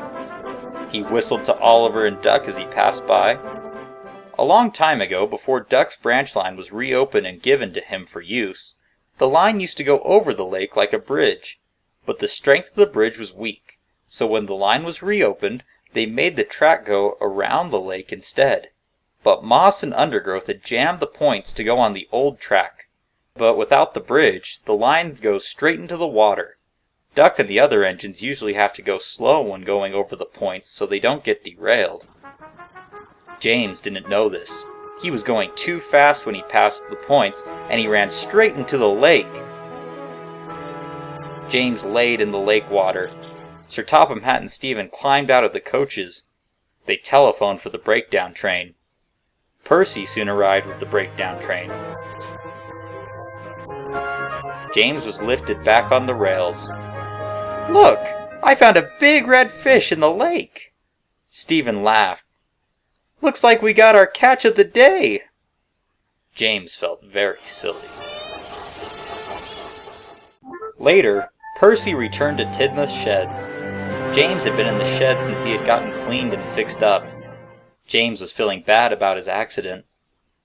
"Don't worry, Sir Topham Hatt isn't cross. You did nothing wrong." "I'm sorry for being cheeky and rude to you." "It's okay. And I'm sorry for being snooty and rude to you as well." Sir Topham Hatt came up to speak to James. "James, you've given Stephen one of the most memorable fishing trips. Thank you. We had a great day." James felt happy. It may have not been the best fishing trip, but it sure was one not to forget.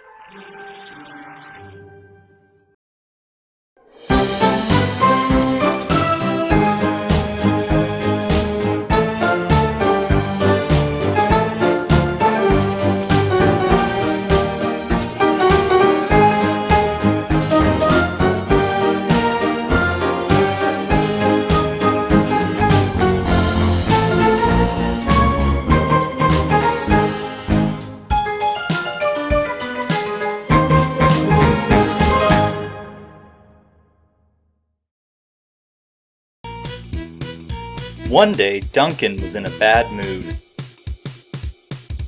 He was worse than usual. Duncan grumbled while he did his work. Some of the other engines finally had enough, and they confronted Duncan. "That's enough. Tell us what's bothering you." Duncan sighed. "It's always Skarloey, Rheneas, and Duke who are always getting praised for their age and their wisdom." "So?" "I'm kinda jealous of them. I'm just the engine who always gets scolded and can't do anything right." Duncan huffed away. The engines were concerned about Duncan, but they didn't know what to do. Later, Duncan was shunting coaches in the yard. He was still thinking about what he had said to the other engines. He wasn't thinking about his work and accidentally sorted a mismatched combination of coaches. He then went to shunt some other ones. Rheneas pulled in to collect his train. He was furious to see that it wasn't the right coaches. "Duncan, why is my train made up of different coaches?" Duncan looked at the coaches and realized what he had done. "Oh, I'm sorry, Rheneas. I'll fix that." "There's no time for that," Duncan's driver explained to him. "The train is due and we must keep to our schedule." Rheneas moaned. He took the train with an angry look on his face at Duncan. Duncan felt really silly now, and he slowly puffed away, more discouraged than ever. Duncan felt unhappy. He couldn't please anyone. He was in the way all the time and was always in trouble. He couldn't get praised like Skarloey, Rheneas, or Duke. Duncan puffed into the slate mines. He didn't feel like doing work. He was too sad. But Duncan still wanted to impress everyone, so he could get praise too. Duncan looked up and saw the big slate incline. Suddenly an idea flew into Duncan's funnel. "If I put as many trucks as I can on the slate incline, I'll get praised for getting the most work done." So Duncan set to work and he put as many cars as he could on the incline.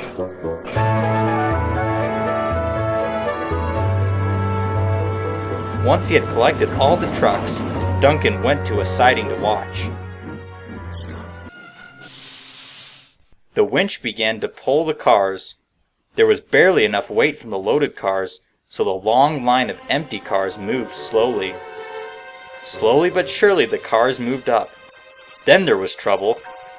The cars were too heavy and the winch couldn't pull them. Suddenly the coupling snapped. The empty cars ran down the incline and right off the rails. Duncan was horrified. His plan had turned into a disaster. "Oh no! Now I'm going to be in so much trouble." Duncan thought of what he could do to fix his mess. He thought and thought. Then Duncan got another idea. He decided to race down the line.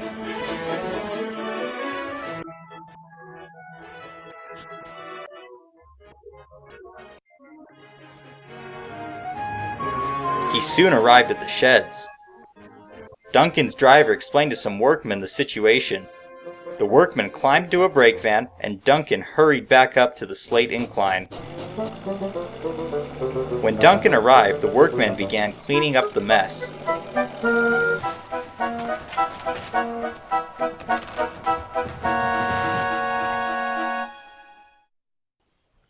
That evening in the sheds, Sir Topham Hatt came to see Duncan. Duncan was worried that he'd be scolded and punished for putting too many trucks on the incline, and for messing up Rheneas's train.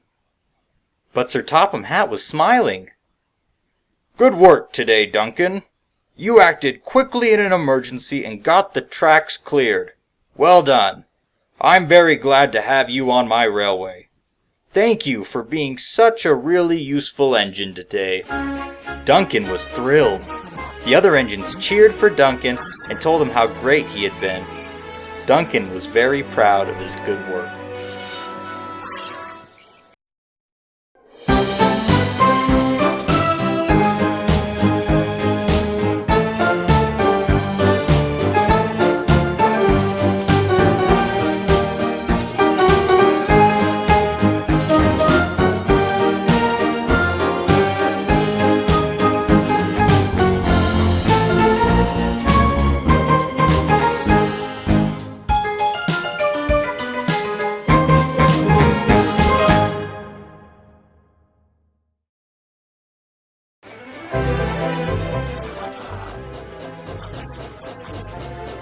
Rheneas the little engine had been in a grumpy mood lately. He would grumble about his work and complain whenever the other engines tried to talk to him.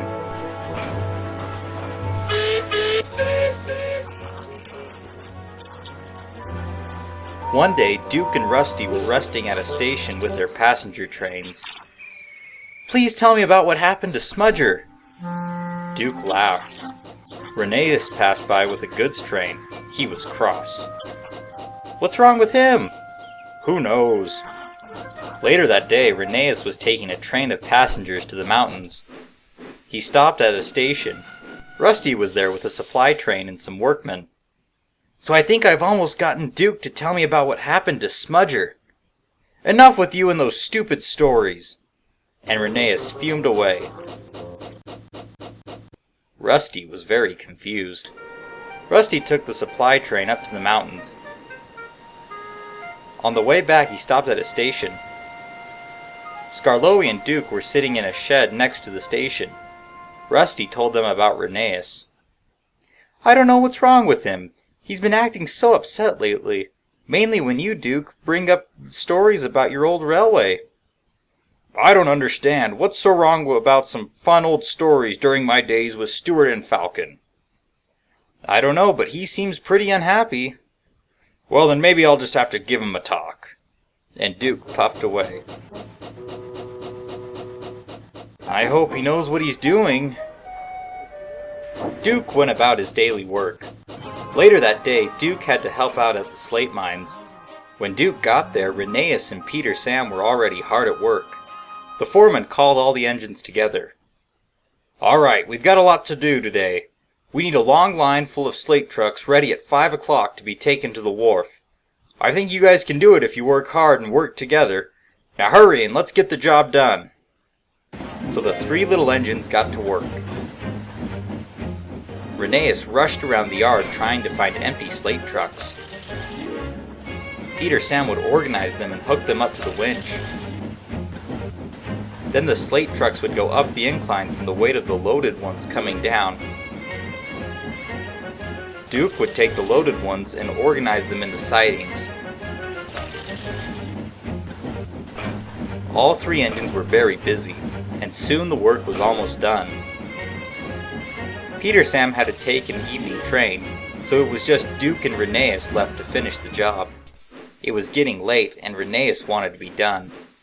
He shunted as many trucks together and began hooking them up the incline. "Stop! Stop! Stop!" the foreman shouted. They unhooked some of the cars. Rheneas was cross. "You know, that reminds me of a story back in the old days on my old railway." "Enough! I'm sick of it!" And he stormed away out of the slate mines. Duke felt bad. So he finished the train and went to find Rheneas. He searched all along the tracks. Duke looked over the whole valley and he couldn't find him. Now he really felt bad. Duke was about to go home when he saw Rheneas ahead all alone. Duke pulled up. "What do you want?" "I want to apologize. I didn't mean to make you feel bad. But I just don't understand why you don't like me telling stories about my old railway." "It's just that it seems like you guys had such a great time on your old railway without us. And now on the railway here with us, it's not as fun." Duke chuckled. "Rheneas, I've had a far better time here on this railway. There's a lot more friends here, it's a longer line, and lots of things to do. I'm much happier being on this railway with all of you." Knowing that there was no time like the present made Rheneas feel very happy.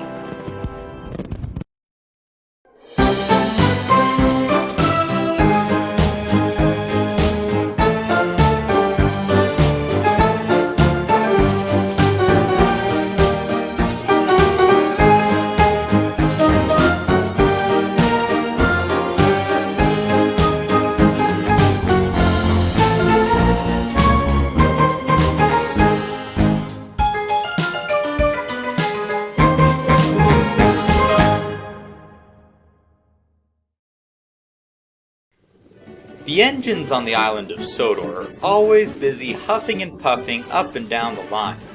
But they aren't the only ones that work hard on Sodor. Bertie the bus is always busy taking people up and down Thomas's branch line. Terence the tractor is always hard at work in his field. Trevor the traction engine is always busy helping the vicar and the lorry run the vicarage orchard. But Harold the helicopter thinks that he's the busiest out of everyone on Sodor, and he likes to let people know it too. One day, Percy pulled in with the mail train to the airfield. Percy yawned. He was very tired. He had been up all night pulling the mail train. "What are you moaning about?" asked Harold. "I'm tired," Percy huffed. Harold laughed. "From the mail train? Percy, you are quite the weak engine." Percy was upset. Just then Thomas pulled in. "Good morning, Percy." "Hello, Harold." "Hello, Percy. Hello, Harold," said the coaches. "So far there's been nothing good about it," huffed Percy. "He's moaning over nothing," Harold butted in. "I've been up all night with the mail, and now I have to take empty milk tankers to the dairy," he huffed. "I should be the one moaning, Percy," said Harold. "I'm the busiest on the island." The engines disagreed with Harold. "We're all busy," huffed Thomas. Suddenly Harold's pilot ran up. "Harold, there's an emergency! A hiker got stuck overnight on Devil's Back in the Caldyfell Mountains. We need to go rescue him." "Right away," Harold said. His pilot climbed into his cab. "I'm always busy, but you never hear me complain," and Harold flew away. The little tank engines were cross. Harold the helicopter flew high in the air. He flew over Wellsworth and high above Gordon's Hill. "Always in need, and all the work's put on me." Harold began to climb the mountain. Harold searched around, but he couldn't find the climber. Finally, he found the climber at the top of the mountain. Harold hovered down. The climber was relieved to see him. He climbed aboard Harold. Harold's pilot checked the climber for any injuries. After the pilot had examined the climber, Harold set off the mountain and flew down to the valley. Harold began his trip back to Knapford. Always in need and all the work's put on me. Finally, Harold arrived at Knapford Station. Bertie the bus was waiting to take the climbers to the hospital. As the climber was transported to Bertie, Harold watched the busy hustle and bustle of the train station. Harold thought for a moment about how busy they were too. Maybe Thomas and Percy were right about them being busy. Once the climber was aboard Bertie, he drove away. "Bye, Harold," called Bertie. But Harold didn't hear him. He was too busy watching and thinking about the busy engines. Soon Harold flew back to the airfield. He hardly spoke for the rest of the morning. That afternoon, Thomas arrived to drop some passengers off. "So how's the busiest helicopter on Sodor?" asked Thomas. Harold was quiet. Just then Percy stopped by. Percy purposely ignored Harold. Harold felt bad for being so ignorant. Finally he spoke up. "Percy, Thomas, I realize that I'm not the only one that's busy on Sodor. I see now that you guys work hard too to be really useful." Thomas smiled, but Percy was still cross. "I'm sorry, Percy," said Harold. Percy couldn't stay cross forever. Harold was his friend. "It's all right," smiled Percy, and together the three of them were very happy.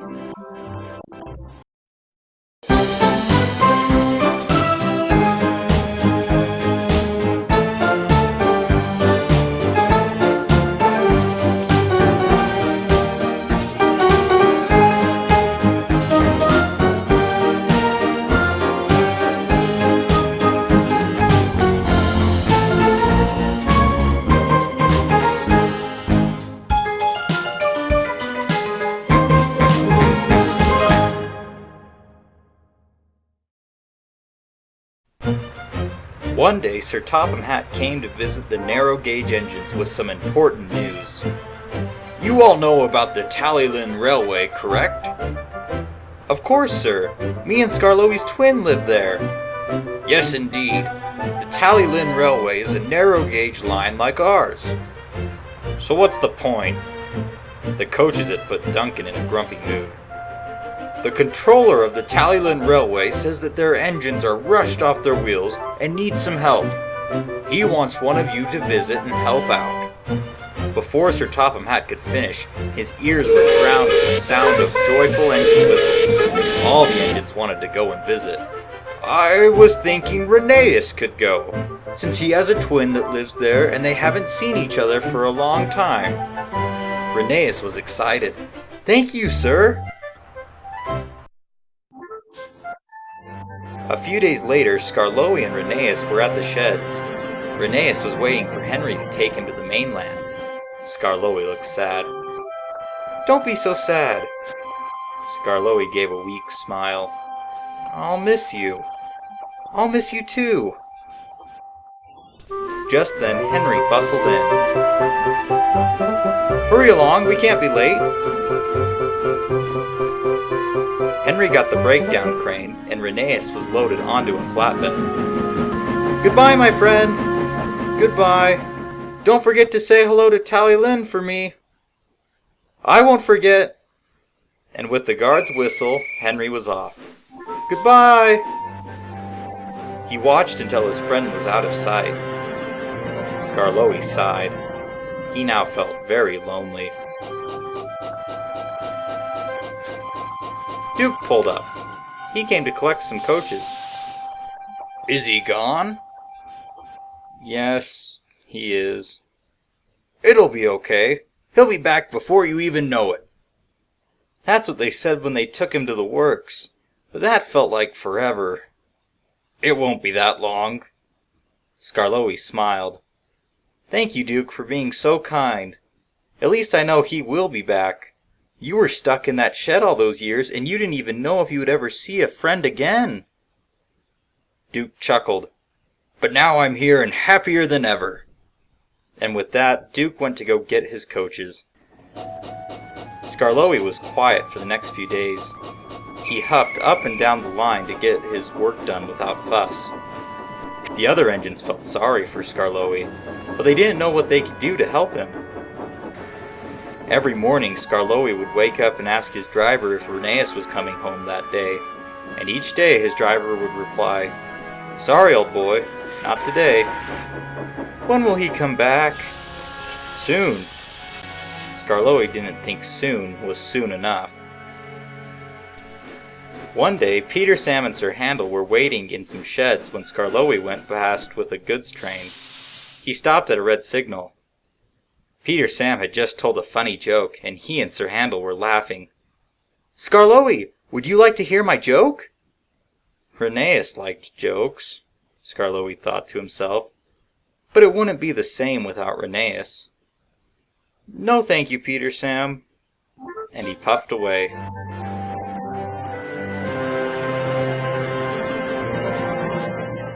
The sooner Rheneas gets back, the better. Agreed. The next few days, Skarloey didn't really talk to anyone. This made some of the other engines cross. One morning, Skarloey woke to his driver telling him the good news, that Rheneas would be coming home the next day. Skarloey worked extra hard that day.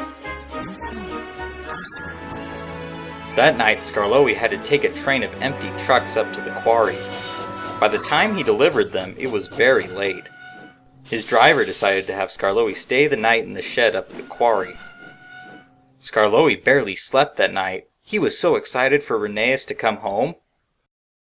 The next morning, his driver showed up. Skarloey anxiously raced down the line to the sheds.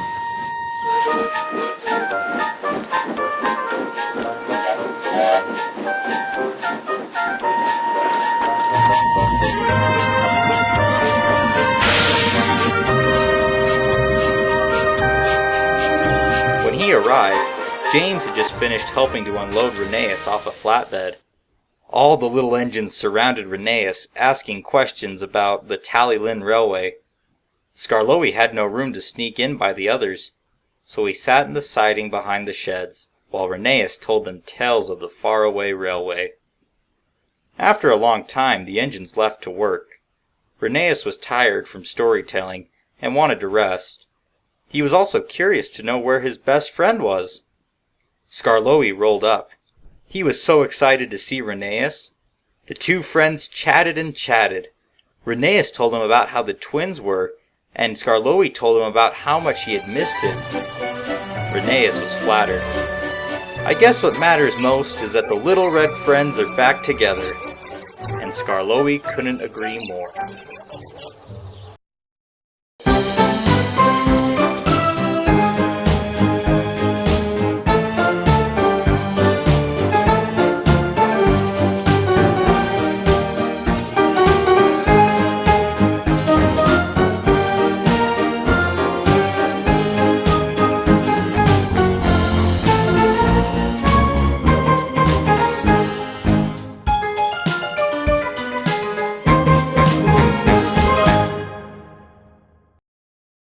One morning, Duncan was waiting at the station when Donald steamed in. "Good morning, laddie." "Good morning." The passengers got out of Donald's train and began climbing into Duncan's coaches. All day, Donald had been thinking about racing. "Do you little engines ever have races?" Duncan thought for a moment. "No, not really. Why do you ask?" "Well, I was just thinking. Not too long ago, me and Dougie had a race. It was a lot of fun, and I was wondering if you little guys have races too." "We can't have races. Our railway is mostly a single line. We can't race side by side." "Oh, but you can still have races." "How so?" But before Donald could reply, the guard blew his whistle, the signal turned green, and he had to leave. "I'll tell you later." Duncan wasn't patient and wanted to know how the railway could have races. Later that day, Duncan talked to the other engines at the sheds. "Ooh, that sounds like fun. But how do we do it?" "I'm not sure, but Donald says there's a way." Just then Douglas steamed by and stopped at a red signal. "Donald, could you finish telling me about how to have races on our railway?" "I'm not Donald, I'm Douglas. And what's all this about races? Is Donald telling stories again?" "Yes, he has. He says you and him once had a race, and that we could have ones on our railway too, even though we only have single track. Do you know how we could do it?" "You could time yourself for each time, and try and see who gets the best time." "I guess that would work. It just wouldn't be as fun." Duke, however, didn't like the idea. "It's dangerous. We could have an accident." "Don't be such a fusspot, Grandpa." Duke glared at Peter Sam. "I have an idea. Why don't we take turns pulling the first train of the day, and we can compare the times of that? We'll have our drivers keep track of times and everything." "Good idea." So the engines talked with their drivers and everything was set. They made the decision of who would get to go first. Sir Handel, then Duncan, Peter Sam, Skarloey, Rusty, and then Rheneas. Duke was still against the racing. One morning some of the engines waited at the big station and the rest of the engines at Lakeside. Sir Handel was coupled up to the coaches and he waited impatiently. "Come on, come on!" Finally he could go. He started with a roar as he hurried out of the station. Sir Handel hurried down the line. "Faster, faster! You'll burst your safety valve," his driver warned him. Sir Handel tried to go fast, but his driver slowed him down. He was still having a good time though. Sir Handel raced past Duke at a station. "Bye-bye, Grandpa." Duke thought it was ridiculous.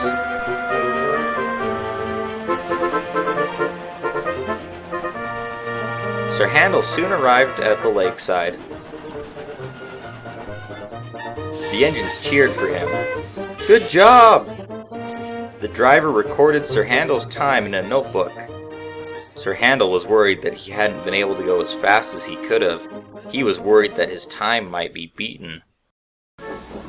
That night he told the other engines what he thought. Duncan knew now that he could beat Sir Handel easily. He was excited for tomorrow. The next day Duncan backed down onto the coaches. He was determined to win. Soon he heard a whistle and set off, but he had forgotten his coaches. Duncan had to stop and had to go back to get coupled up. Once everything was ready, he huffed away. Duncan raced down the line as fast as he could. "I can do it! I can do it!" His driver noticed that Duncan was going too fast and that Duncan had too much steam. But his driver was just like Duncan and wanted to win as well, so he let Duncan go faster. Suddenly Duncan began to go slower. His driver begrudgingly had to stop the train. "I can't pull it. Why do I feel so weak?" The driver explained to him that he had gone too fast and burst his safety valve. Duncan had lost the race. Rheneas soon arrived and pulled Duncan and his train to the lakeside station.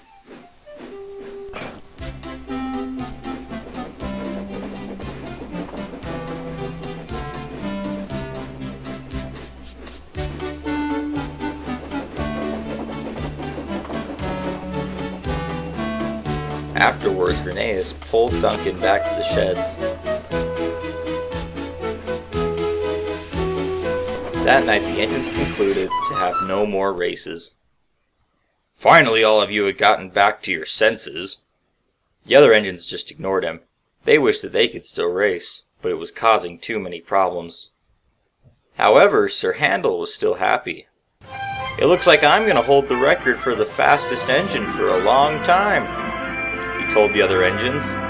They rolled their eyes, but couldn't help but smile.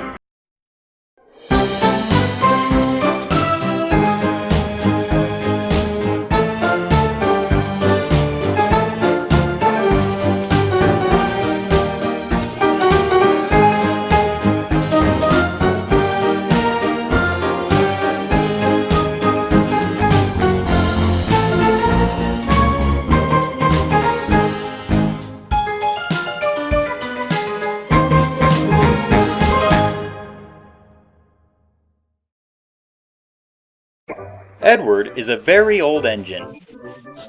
He has worked on the island for many years. He is the most trusted engine on the railway. If there is ever a problem, Sir Topham Hatt always looks to Edward for suggestions. One day, Donald and Douglas had been working in the yard. Edward pulled in. "Hello, have you seen Sir Topham Hatt?" "We haven't." Just then, Sir Topham Hatt's car pulled up.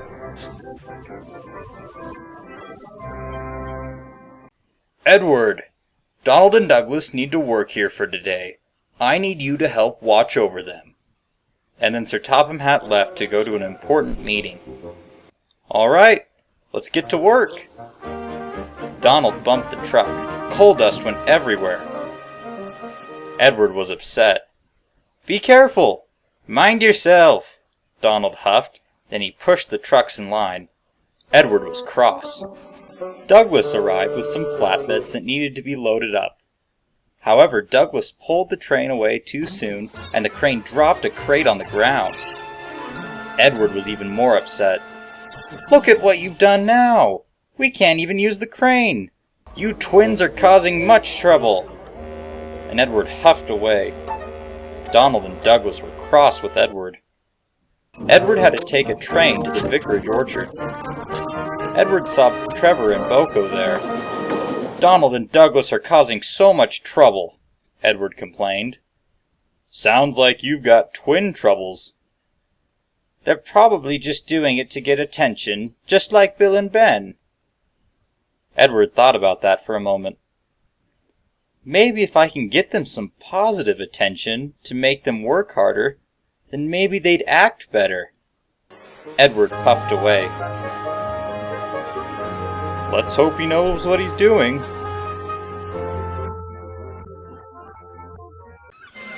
When Edward pulled into the yard, a fuel tanker had been derailed and the twins were helping to fix the mess. Edward moaned. "What did you two do now?" This ain't here our fault." "Anyways, I have to pull a very long passenger train. You two just keep working here." Edward backed down onto the express coaches. The job to pull this long train was originally for the twins, but Edward had a plan. Edward waited at the platform. Edward began to pull with all his might. The train was heavy and barely moved, but Edward kept puffing.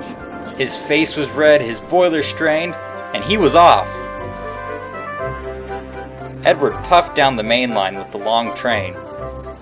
Meanwhile, Donald and Douglas shunted a train for Duck, another one for Boko, and an extra one for Toby. The twins were busy and had stopped causing trouble. Edward strained as he passed through his station and went up Gordon's Hill. He began to go slower and slower. Edward tried hard. "Don't hurt yourself," his driver yelled to him. Snap! Something broke and Edward had to stop. Douglas was pushing some trucks into the shipping bay when the foreman came up. "Edward is broken down on Gordon's Hill. You and Donald need to take his train." The twins were not happy, but they helped anyway.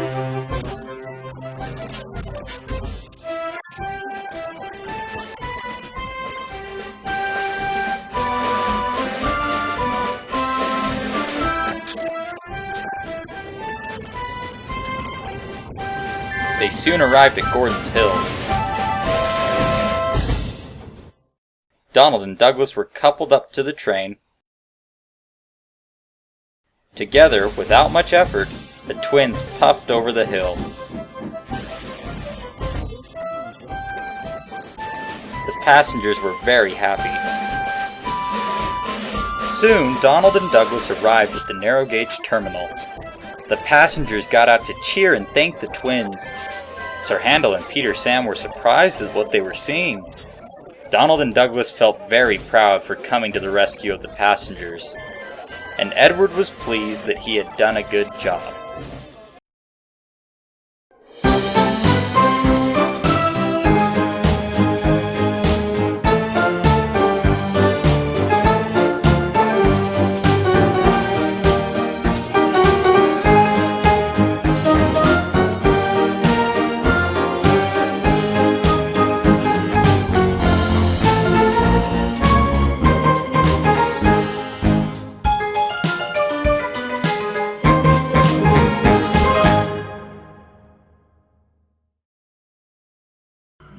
Sir Handel, the narrow-gauge engine, likes to play tricks on the other engines. He loves their reactions. The other engines, however, do not like his jokes. Sir Handel often gets into trouble by doing these pranks. It was autumn on the island of Sodor, and it was beginning to be very cold outside. The sky seemed gray and gloomy, but the engines still puffed up and down the line with their day's work. There were less passengers sightseeing tours with the weather, and now there was more slate and goods trains. The little engines all knew that Halloween was coming up. They also knew that Sir Handel would be up to his old tricks. I've had it with his tricks. I agree. As much as I didn't enjoy staying in that shed all those years, I was relieved to get a break from Sir Handel's tricks for a few years. Sir Handel had crept up behind the shed. He heard everything that they were saying. I sure hope he doesn't have anything too mischievous planned for Halloween. Sir Handel whistled long and loud. Peter Sam jumped back frightened and ran into Sir Handel. Ow! Sir Handel! Oh, I'll get you back! Oh, looks like it's time for me to go! And Sir Handel hurried away out of Peter Sam's sight. A few days later, Sir Handel was telling ghost stories to the other engines. Sir Handel wanted the other engines to think that the railway was haunted. Skarloey and Rheneas had been on the railway for a long time and wouldn't let Sir Handel tell stories that weren't true. But Skarloey and Rheneas weren't there, so Sir Handel could say anything about the railway's past and no one would know. A few months ago, I overheard Skarloey and Rheneas talking about another engine that used to live on the railway. Duncan was surprised. I always thought that they were the first ones on the railway. No, they just don't like to talk about the first engine that was on this railway. Why not? Just listen. So this little engine helped build the line when he first arrived. He even helped build the shed that we're in right now. Whoa. What Sir Handel was saying wasn't true, but the other engines believed him. This engine only worked up at the slate mines and brought slate down the line. This engine was naughty. He was always finding a new way to get into trouble. The manager warned him that he would be replaced, but he never listened. Peter Sam was nearby collecting coaches. He listened to Sir Handel's story. So one night around Halloween, the engine was being careless, and at the old castle causeway he derailed. He slid into the water and he drowned. The engine sat in silence. The scariest thing was that when they came to recover him and take him to the smelters, he was gone. The engines gasped. It's been said that the engine's soul lives inside the old castle, and every year around Halloween, he lights a candle in the castle for people to remember him. Stuff and nonsense! Trying to scare them with your old stories? How sad. You don't believe me? No, I've known you too long to believe your silly stories. Sir Handel laughed. Then why don't you take the midnight goods train tonight and see for yourself at the old castle? Fine, anything to shut you up. So they talked to their drivers, and it was decided. That night, Peter Sam collected a goods train at the quarry and began heading home. It was dark and eerie. He's just telling lies. He's just telling lies, Peter Sam told himself. But he was having doubts. There's no such thing as ghosts. There's no such thing as ghosts. When Peter Sam approached the castle, he saw a light appear in the castle. Ghost! He tried to hurry and get away, but the track was bumpy and he derailed. Peter Sam was scared and nervous and he didn't know what to do. Suddenly the light turned out in the castle. Oh no! Peter Sam's driver and fireman had to go look for help. Peter Sam shut his eyes. It was early in the morning. The sun still had not come up yet. Peter Sam wanted to open his eyes, but he was too scared. Then he heard something that made his wheels shake. Peter Sam, said a mysterious voice. Peter Sam opened his eyes. Down the track was an engine. Peter Sam couldn't recognize who it was. Don't hurt me! The engine moved towards him. Peter Sam screamed. The engine began laughing. Peter Sam recognized that laugh. Sir Handel! The engine was Sir Handel. He had come to help Peter Sam back on the rails. Peter Sam was furious. Sir Handel got him back on the tracks and took him home. The other engines never let it go and wouldn't stop teasing Peter Sam. Poor Peter Sam.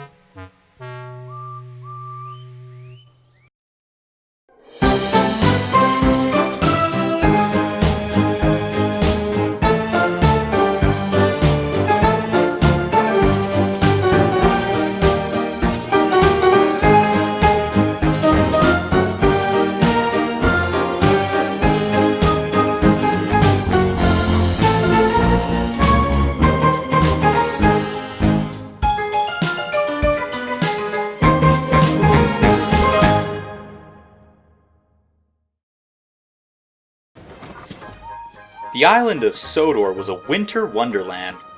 The engines were busy, huffing up and down the line. Gordon was very busy with the express. Every day an extra coach would have to be added for the extra passengers. He would huff through the frosty countryside all the way to the other side of the railway. One day, Gordon and the other engines were getting ready for the day. Thomas pulled up by the shed. Thomas was wearing his snowplow.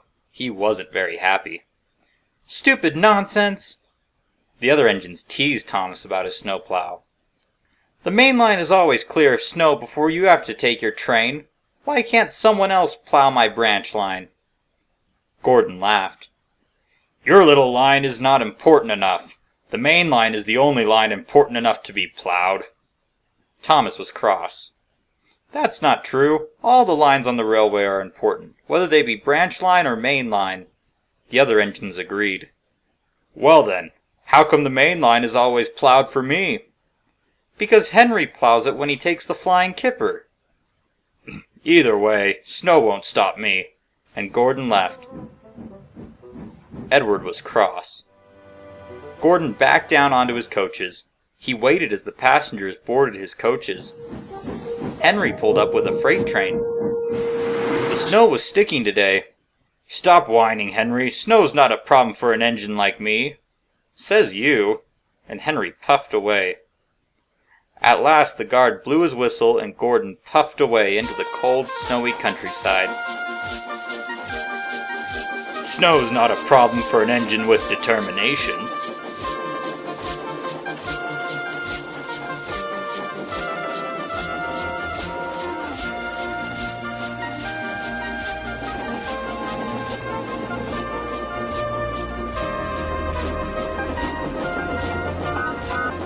There is a road on top of Henry's tunnel. Terence the tractor had plowed it, but there was so much snow that was on the edge of the tunnel, it was about to fall off.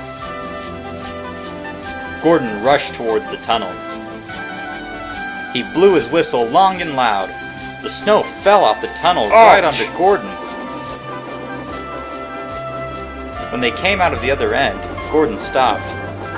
He felt very dirty. His driver looked him over. "You look like a very dirty engine, Gordon." "But snow's not dirty." "But the smoke from steam engines on the snow is dirty." Gordon moaned. "Oh, the indignity." "We'll get a wash down when we're done." The driver hopped into the cab, and Gordon set off. On the way, Gordon passed Edward and Thomas. He felt very silly. When he was finished, he went to the washdown.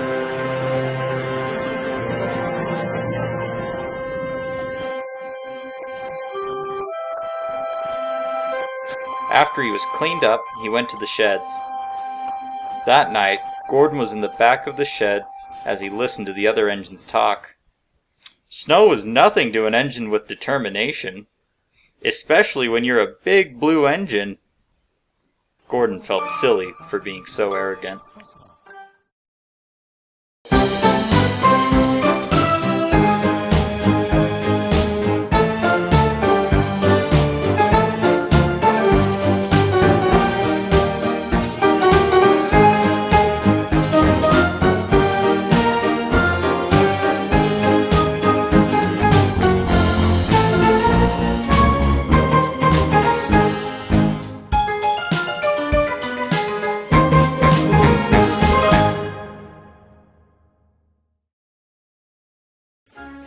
During the winter, the island of Sodor is very cold.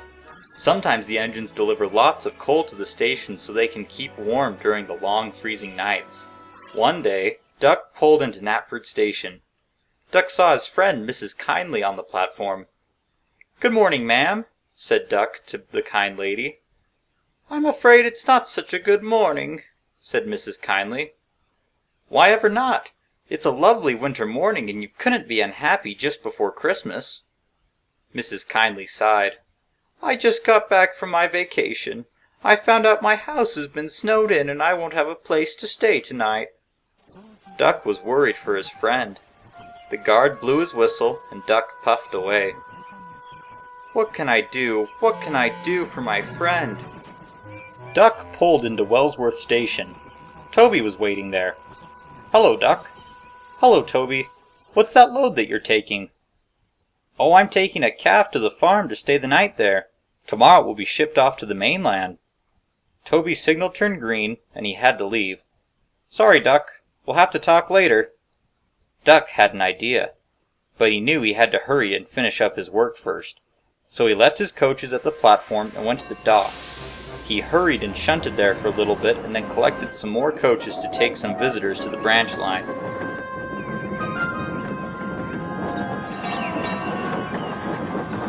On the way back, he stopped at the farm.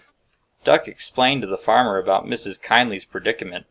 Duck thought that Mrs. Kindly could stay at the farm for the night since the calf also got to stay.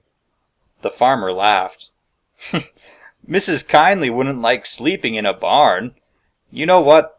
See if maybe she can stay at the station for a night or two." Duck thanked the farmer and left.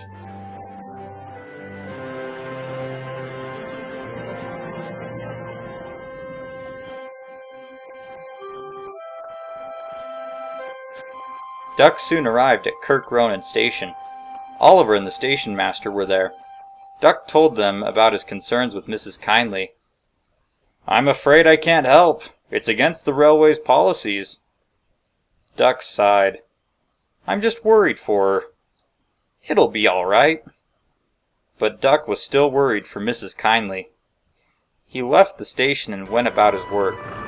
Duck tried as many places as he could, but no one had room to help Mrs. Kindly. Duck pulled into Knapford Station. Sir Topham Hatt was on the platform. He was going to take the express to the mainland. "Hello, sir." "Oh, good morning, Duck. You seem a little bit down. What's the matter?" Duck told him about Mrs. Kindly's dilemma. "Oh, I see. You know, I will be away for a few days. I think my wife Lady Hat would enjoy Mrs. Kindly's company for a few days until we can get her house cleared." Duck was very happy to hear this. He went off to go tell others the good news. Over the next few days, Mrs. Kindly enjoyed spending time at the Hat Manor. When Sir Topham Hatt came back from the mainland, Mrs. Kindly's house was cleared, and Duck took her in a special train to her house. When Mrs. Kindly got out of the coach, she talked to Duck. "Thank you for helping me. I don't know what I would have done without you." Duck smiled. "Just doing some acts of kindness."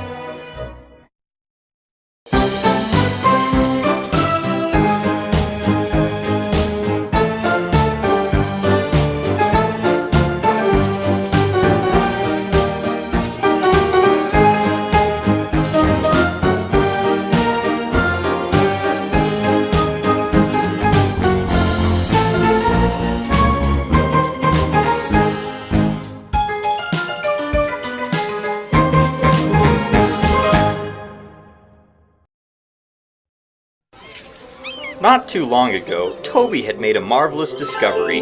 He had found a lost quarry and an old castle in the heart of Sodor.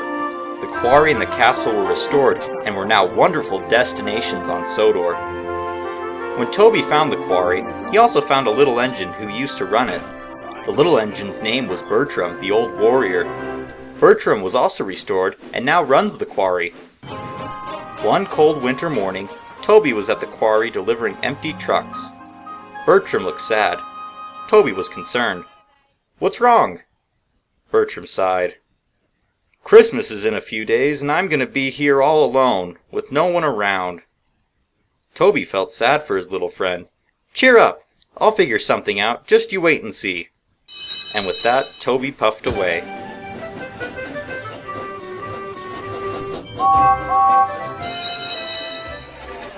Later, Toby was heading back to the sheds when he stopped by the narrow gauge engines in their shed. They were all getting ready for Christmas. Toby remembered how sad Bertram was. Skarloey! Well, hello there! You know Bertram, the little engine at the newly restored quarry? Of course! Well, he isn't too excited for Christmas. Oh, why not? He says that he's going to be all alone for Christmas at the quarry, with no one to talk to. Well, that's just not right. We need to do something about it.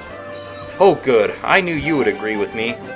But before Toby could stay and chat, he had to go. Skarloey was left to think about what they could do for Bertram. That night, a heavy snowstorm blew through the island. When the little engines woke up the next day, they could see a winter wonderland. The engines were all excited and got ready for work. That day, Skarloey was so busy with work that he forgot to tell the other engines about Bertram. Later, however, when he was taking a train of passengers past the quarry junction, he could see that the tracks to the quarry were completely blocked with snow. Now how would Bertram be able to come with them for Christmas? This really worried Skarloey.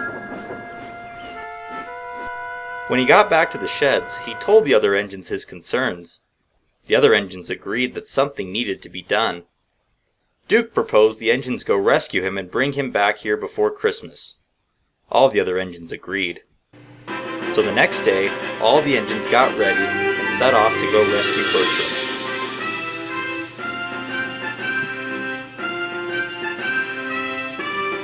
When the cavalcade arrived at the giant pile of snow blocking the tracks, Duncan charged it. He pushed and pushed, but he couldn't get through. "Let me try, you wimp." So Sir Handel gave it a try. But he didn't do much better than Duncan. "Oh, what do we do?" "I say we just give up." "No, we can't just give up. Bertram is our friend, and he would do it for us." "Well, then what are we going to do?" "Teamwork. We need to all work together and push through the snowdrift." All the engines agreed. So the engines all lined up together and charged the snow pile. At first they got stuck, but working together, they finally pushed through the snowdrift.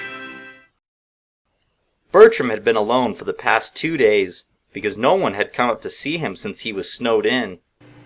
Bertram heard a noise, and suddenly he saw all of his friends rushing into the quarry.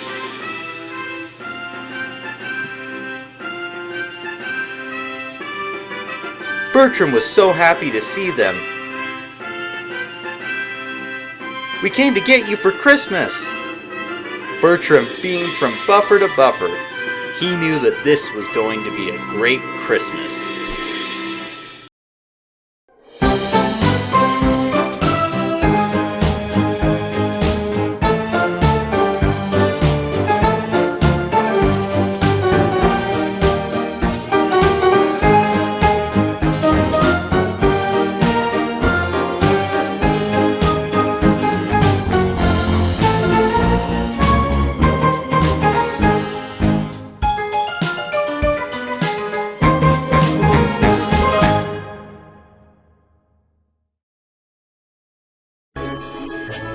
During the winter time, close to Christmas, the engines are very busy on Sodor with Christmas vacationers and lots of letters and parcels in the mail.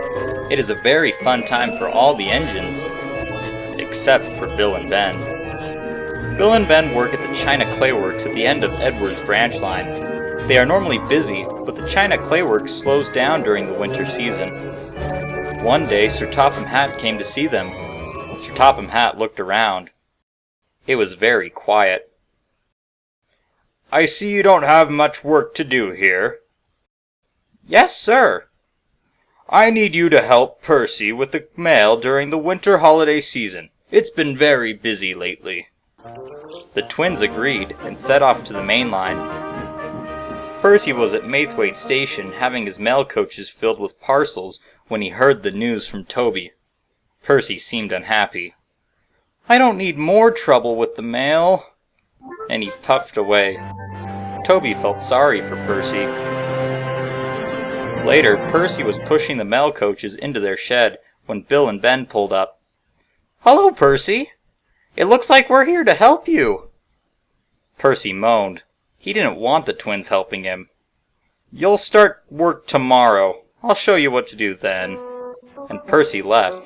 The next day, Percy was waiting in the yard. "Those two are late! Where are they?" Percy waited and waited. Finally, the twins arrived. "You're late!" The twins snorted. "Really useful engines need to be on time." "You're not in charge of us!" The twins were coupled to the mail coaches. Percy explained the routes to them. "I'm taking the mail on the main line. Bill, you take the mail on Edward's branch line. And Ben, take the mail on Thomas's and Duck's branch lines." The twins agreed and left the yard with their mail coaches. Bill and Ben pulled up to a junction. "I have an idea, Ben. Let's switch tracks and delay the mail just to bug Percy." "Oh, that sounds like fun." Bill's signal turned green, and he went down the branch line. Ben waited. In the distance he could see Percy dropping off the mail. Percy looked sad. Ben didn't feel like pulling a trick on Percy anymore. The signal turned green, and Ben went about his work without any tricks. Meanwhile, Bill puffed down Edward's branch line. Up ahead was a siding. "If I go down that siding, that will delay my train from getting to the docks. That would make Percy very upset." "Stop!" his driver yelled at him, but Bill ran into a snowbank at the end of the siding. It was a terrible mess. The driver and fireman had jumped clear. "Oh dear." Bill wasn't expecting this. Percy pulled back into the yard. Ben was already there, being uncoupled from his train. "Already done?" "Yes, it's done." "Wow, you did well." Ben felt pleased with himself. The two engines waited in the yard for Bill, but Bill didn't come. Bill sat perched on his snowbank. Finally, after a long time, the yard foreman came out from the signal box and told Percy and Ben that he had been informed about Bill's accident. Percy collected the breakdown train and headed out. They found Bill on his snowdrift. "Causing trouble, I see?" Bill looked sad. "I didn't mean to do this. I'm sorry." The breakdown train put Bill back on the rails, and Ben shunted the mail coaches out of the way. Bill's fire had gone out, and he couldn't move. "Ben and I can take the last of your mail." Bill was happy. So Percy and Ben each took a mail coach. Ben took the mail to the docks, and Percy took the mail to the China Clay Works. They were very happy. That night, Bill and Ben were staying the night at the yard. "Good night, you two." "Good night, Percy." "Thank you for helping me today." "Oh, it was our pleasure." And Percy left to go home to Tidmouth Sheds, while Bill and Ben slept, thinking about the day's mail run.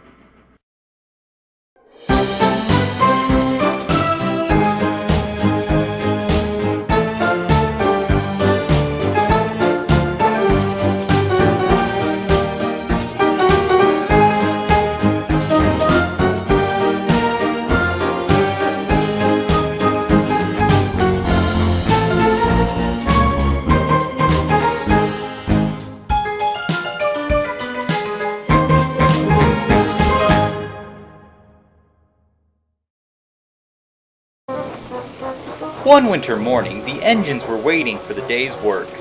Henry seemed to be unhappy. Little Percy was concerned. "What's wrong, Henry?" Henry sighed. "I never get a special train. Thomas and Edward and Duck have their branch lines.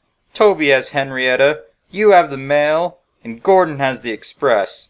Everyone has their own special train but me." Percy was puzzled.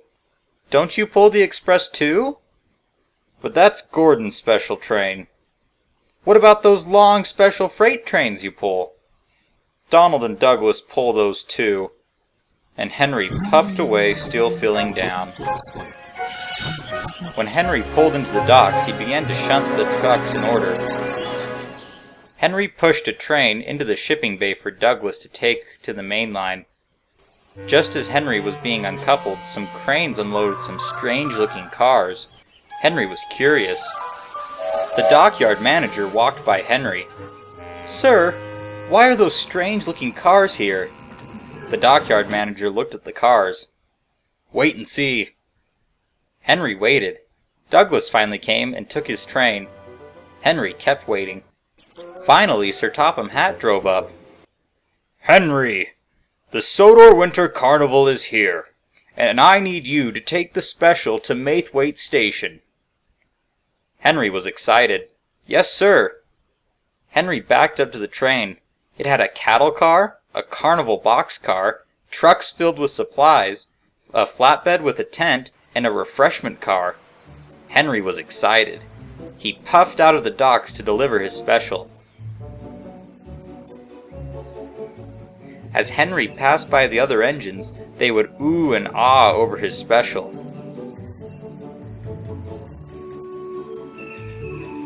Henry was very happy.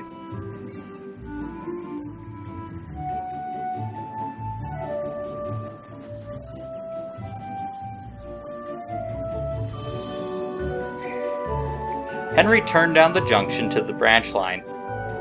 He raced down the line.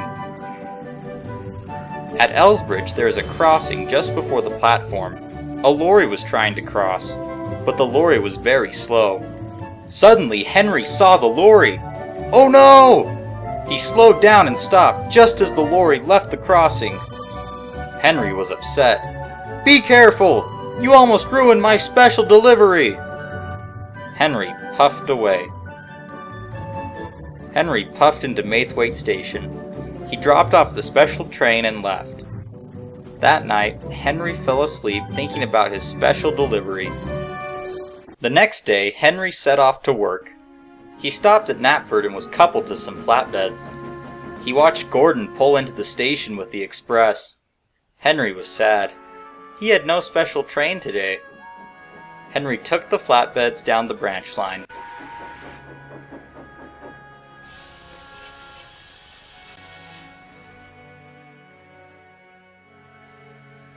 When Henry arrived at Maithwaite, he was astonished.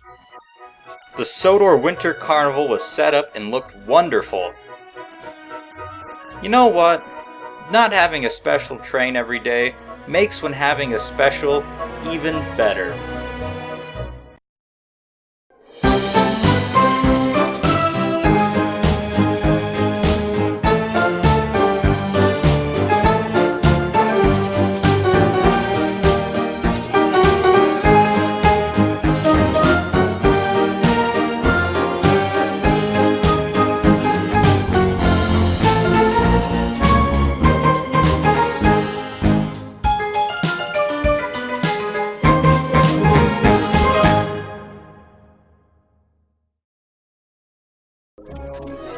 Christmas is a wonderful time on the island of Sodor. Everyone is busy and happy. The little engines had just come back from rescuing Bertram from the snowed-in quarry. They were all sitting around the sheds talking and having a good time, while their drivers and other workmen were hanging decorations. Christmas is just a great time of the year. Duncan rolled his eyes. He was still mad about Sir Handel calling him a wimp. Rusty was sick of Duncan's bad attitude. "What's your favorite part about Christmas, Bertram?" Bertram thought for a moment. "You know, Christmas hasn't been a big thing for me." The other engines were surprised. "Well, how come?" "Christmas my whole life has just been another day. Nothing special has ever happened." The other engines felt sorry for Bertram. "Don't worry, this Christmas is going to be an extra special one." Bertram smiled. He looked forward to it. "What about you guys? What's your favorite part of Christmas?" The little engines thought for a moment. "My favorite part is all the lights and decorations." "My favorite part is the snow. Except for when you get snowed in." Everyone laughed. Lots of bigger engines had been passing by with big goods trains.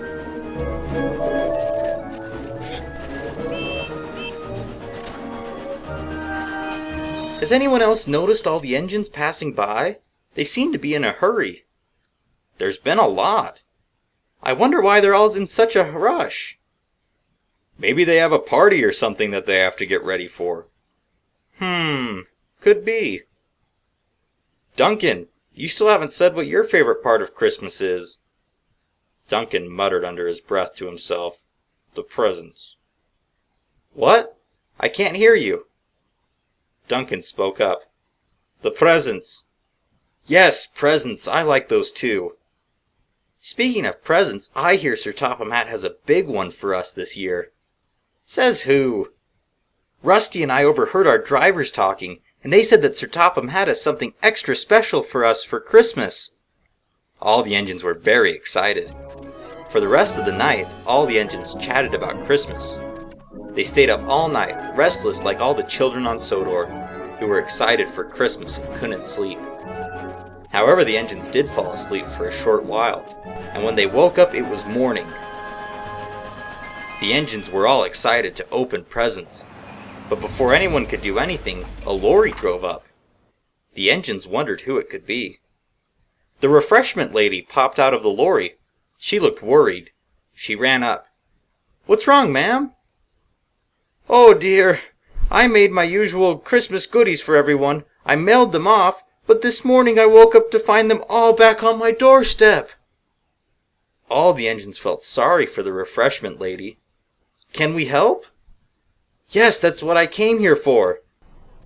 So the engine's drivers came on Christmas Day to do an act of service for the refreshment lady. The engines were loaded with boxes of goodies and hurried to take them around the railway. All the engines worked quickly and got all the goodies delivered.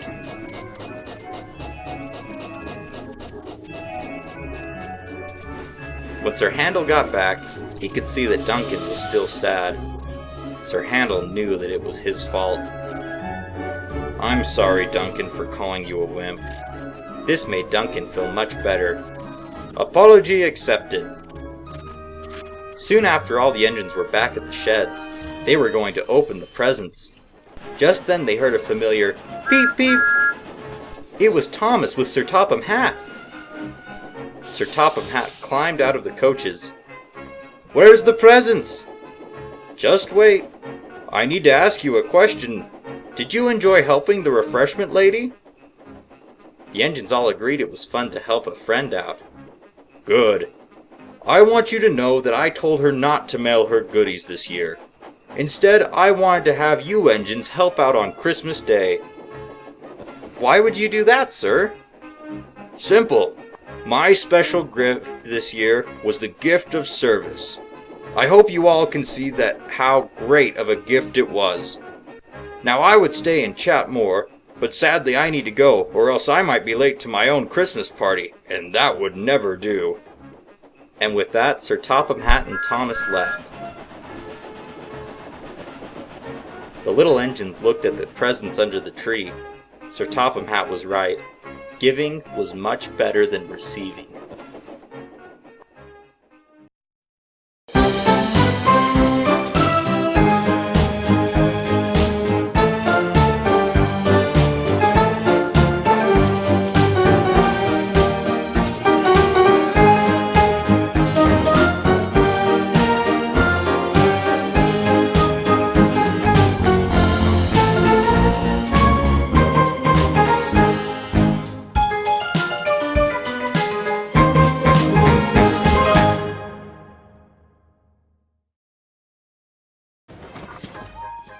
It was Christmas Eve on the island of Sodor.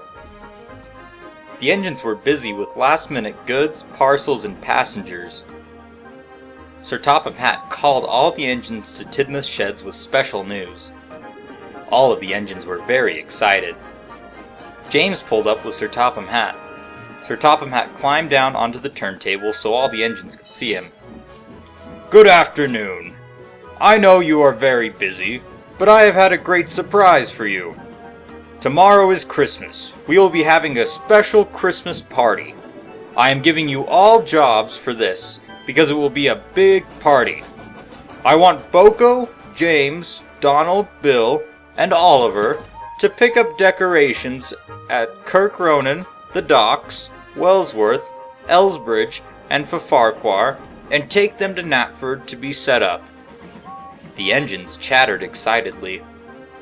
Edward, Bill, Percy, Douglas, Toby, Mavis, and Henry, you must pick up the food, tables, and chairs and deliver them to the party. Everyone was excited that they each got their own special job to do for the party. Now hurry and get to work. What about us? Oh, I almost forgot. You have the most important jobs tomorrow. I want you, Thomas, to pick up me and my family and take us to the party. And Gordon, I want you to collect all the very important visitors tomorrow in a special express. The two engines were very pleased and ran about their work. Meanwhile, all the engines took their special jobs to Knapford. That night, the engines talked about the day's work. Tomorrow's Christmas! Do you think Sir Topham Hatt has a special present for us? Maybe! The engines slept great that night, dreaming of the fun they'd be having in the morning. The next morning, Thomas and Gordon raced away to do their special jobs. Gordon collected the very important passengers, and Thomas puffed to the Hat Manor. Once Thomas collected the Hat family, he headed back to Knapford. On the way, Thomas raced through a junction, but the points to a siding were frozen. Thomas slid into the siding and crashed into the buffers. Ow! Thomas reversed, and his crew did everything they could to fix the points. Finally, the points were melted, and Thomas could go. Thomas was going to be late, so he raced down the line. I must not be late. I must not be late.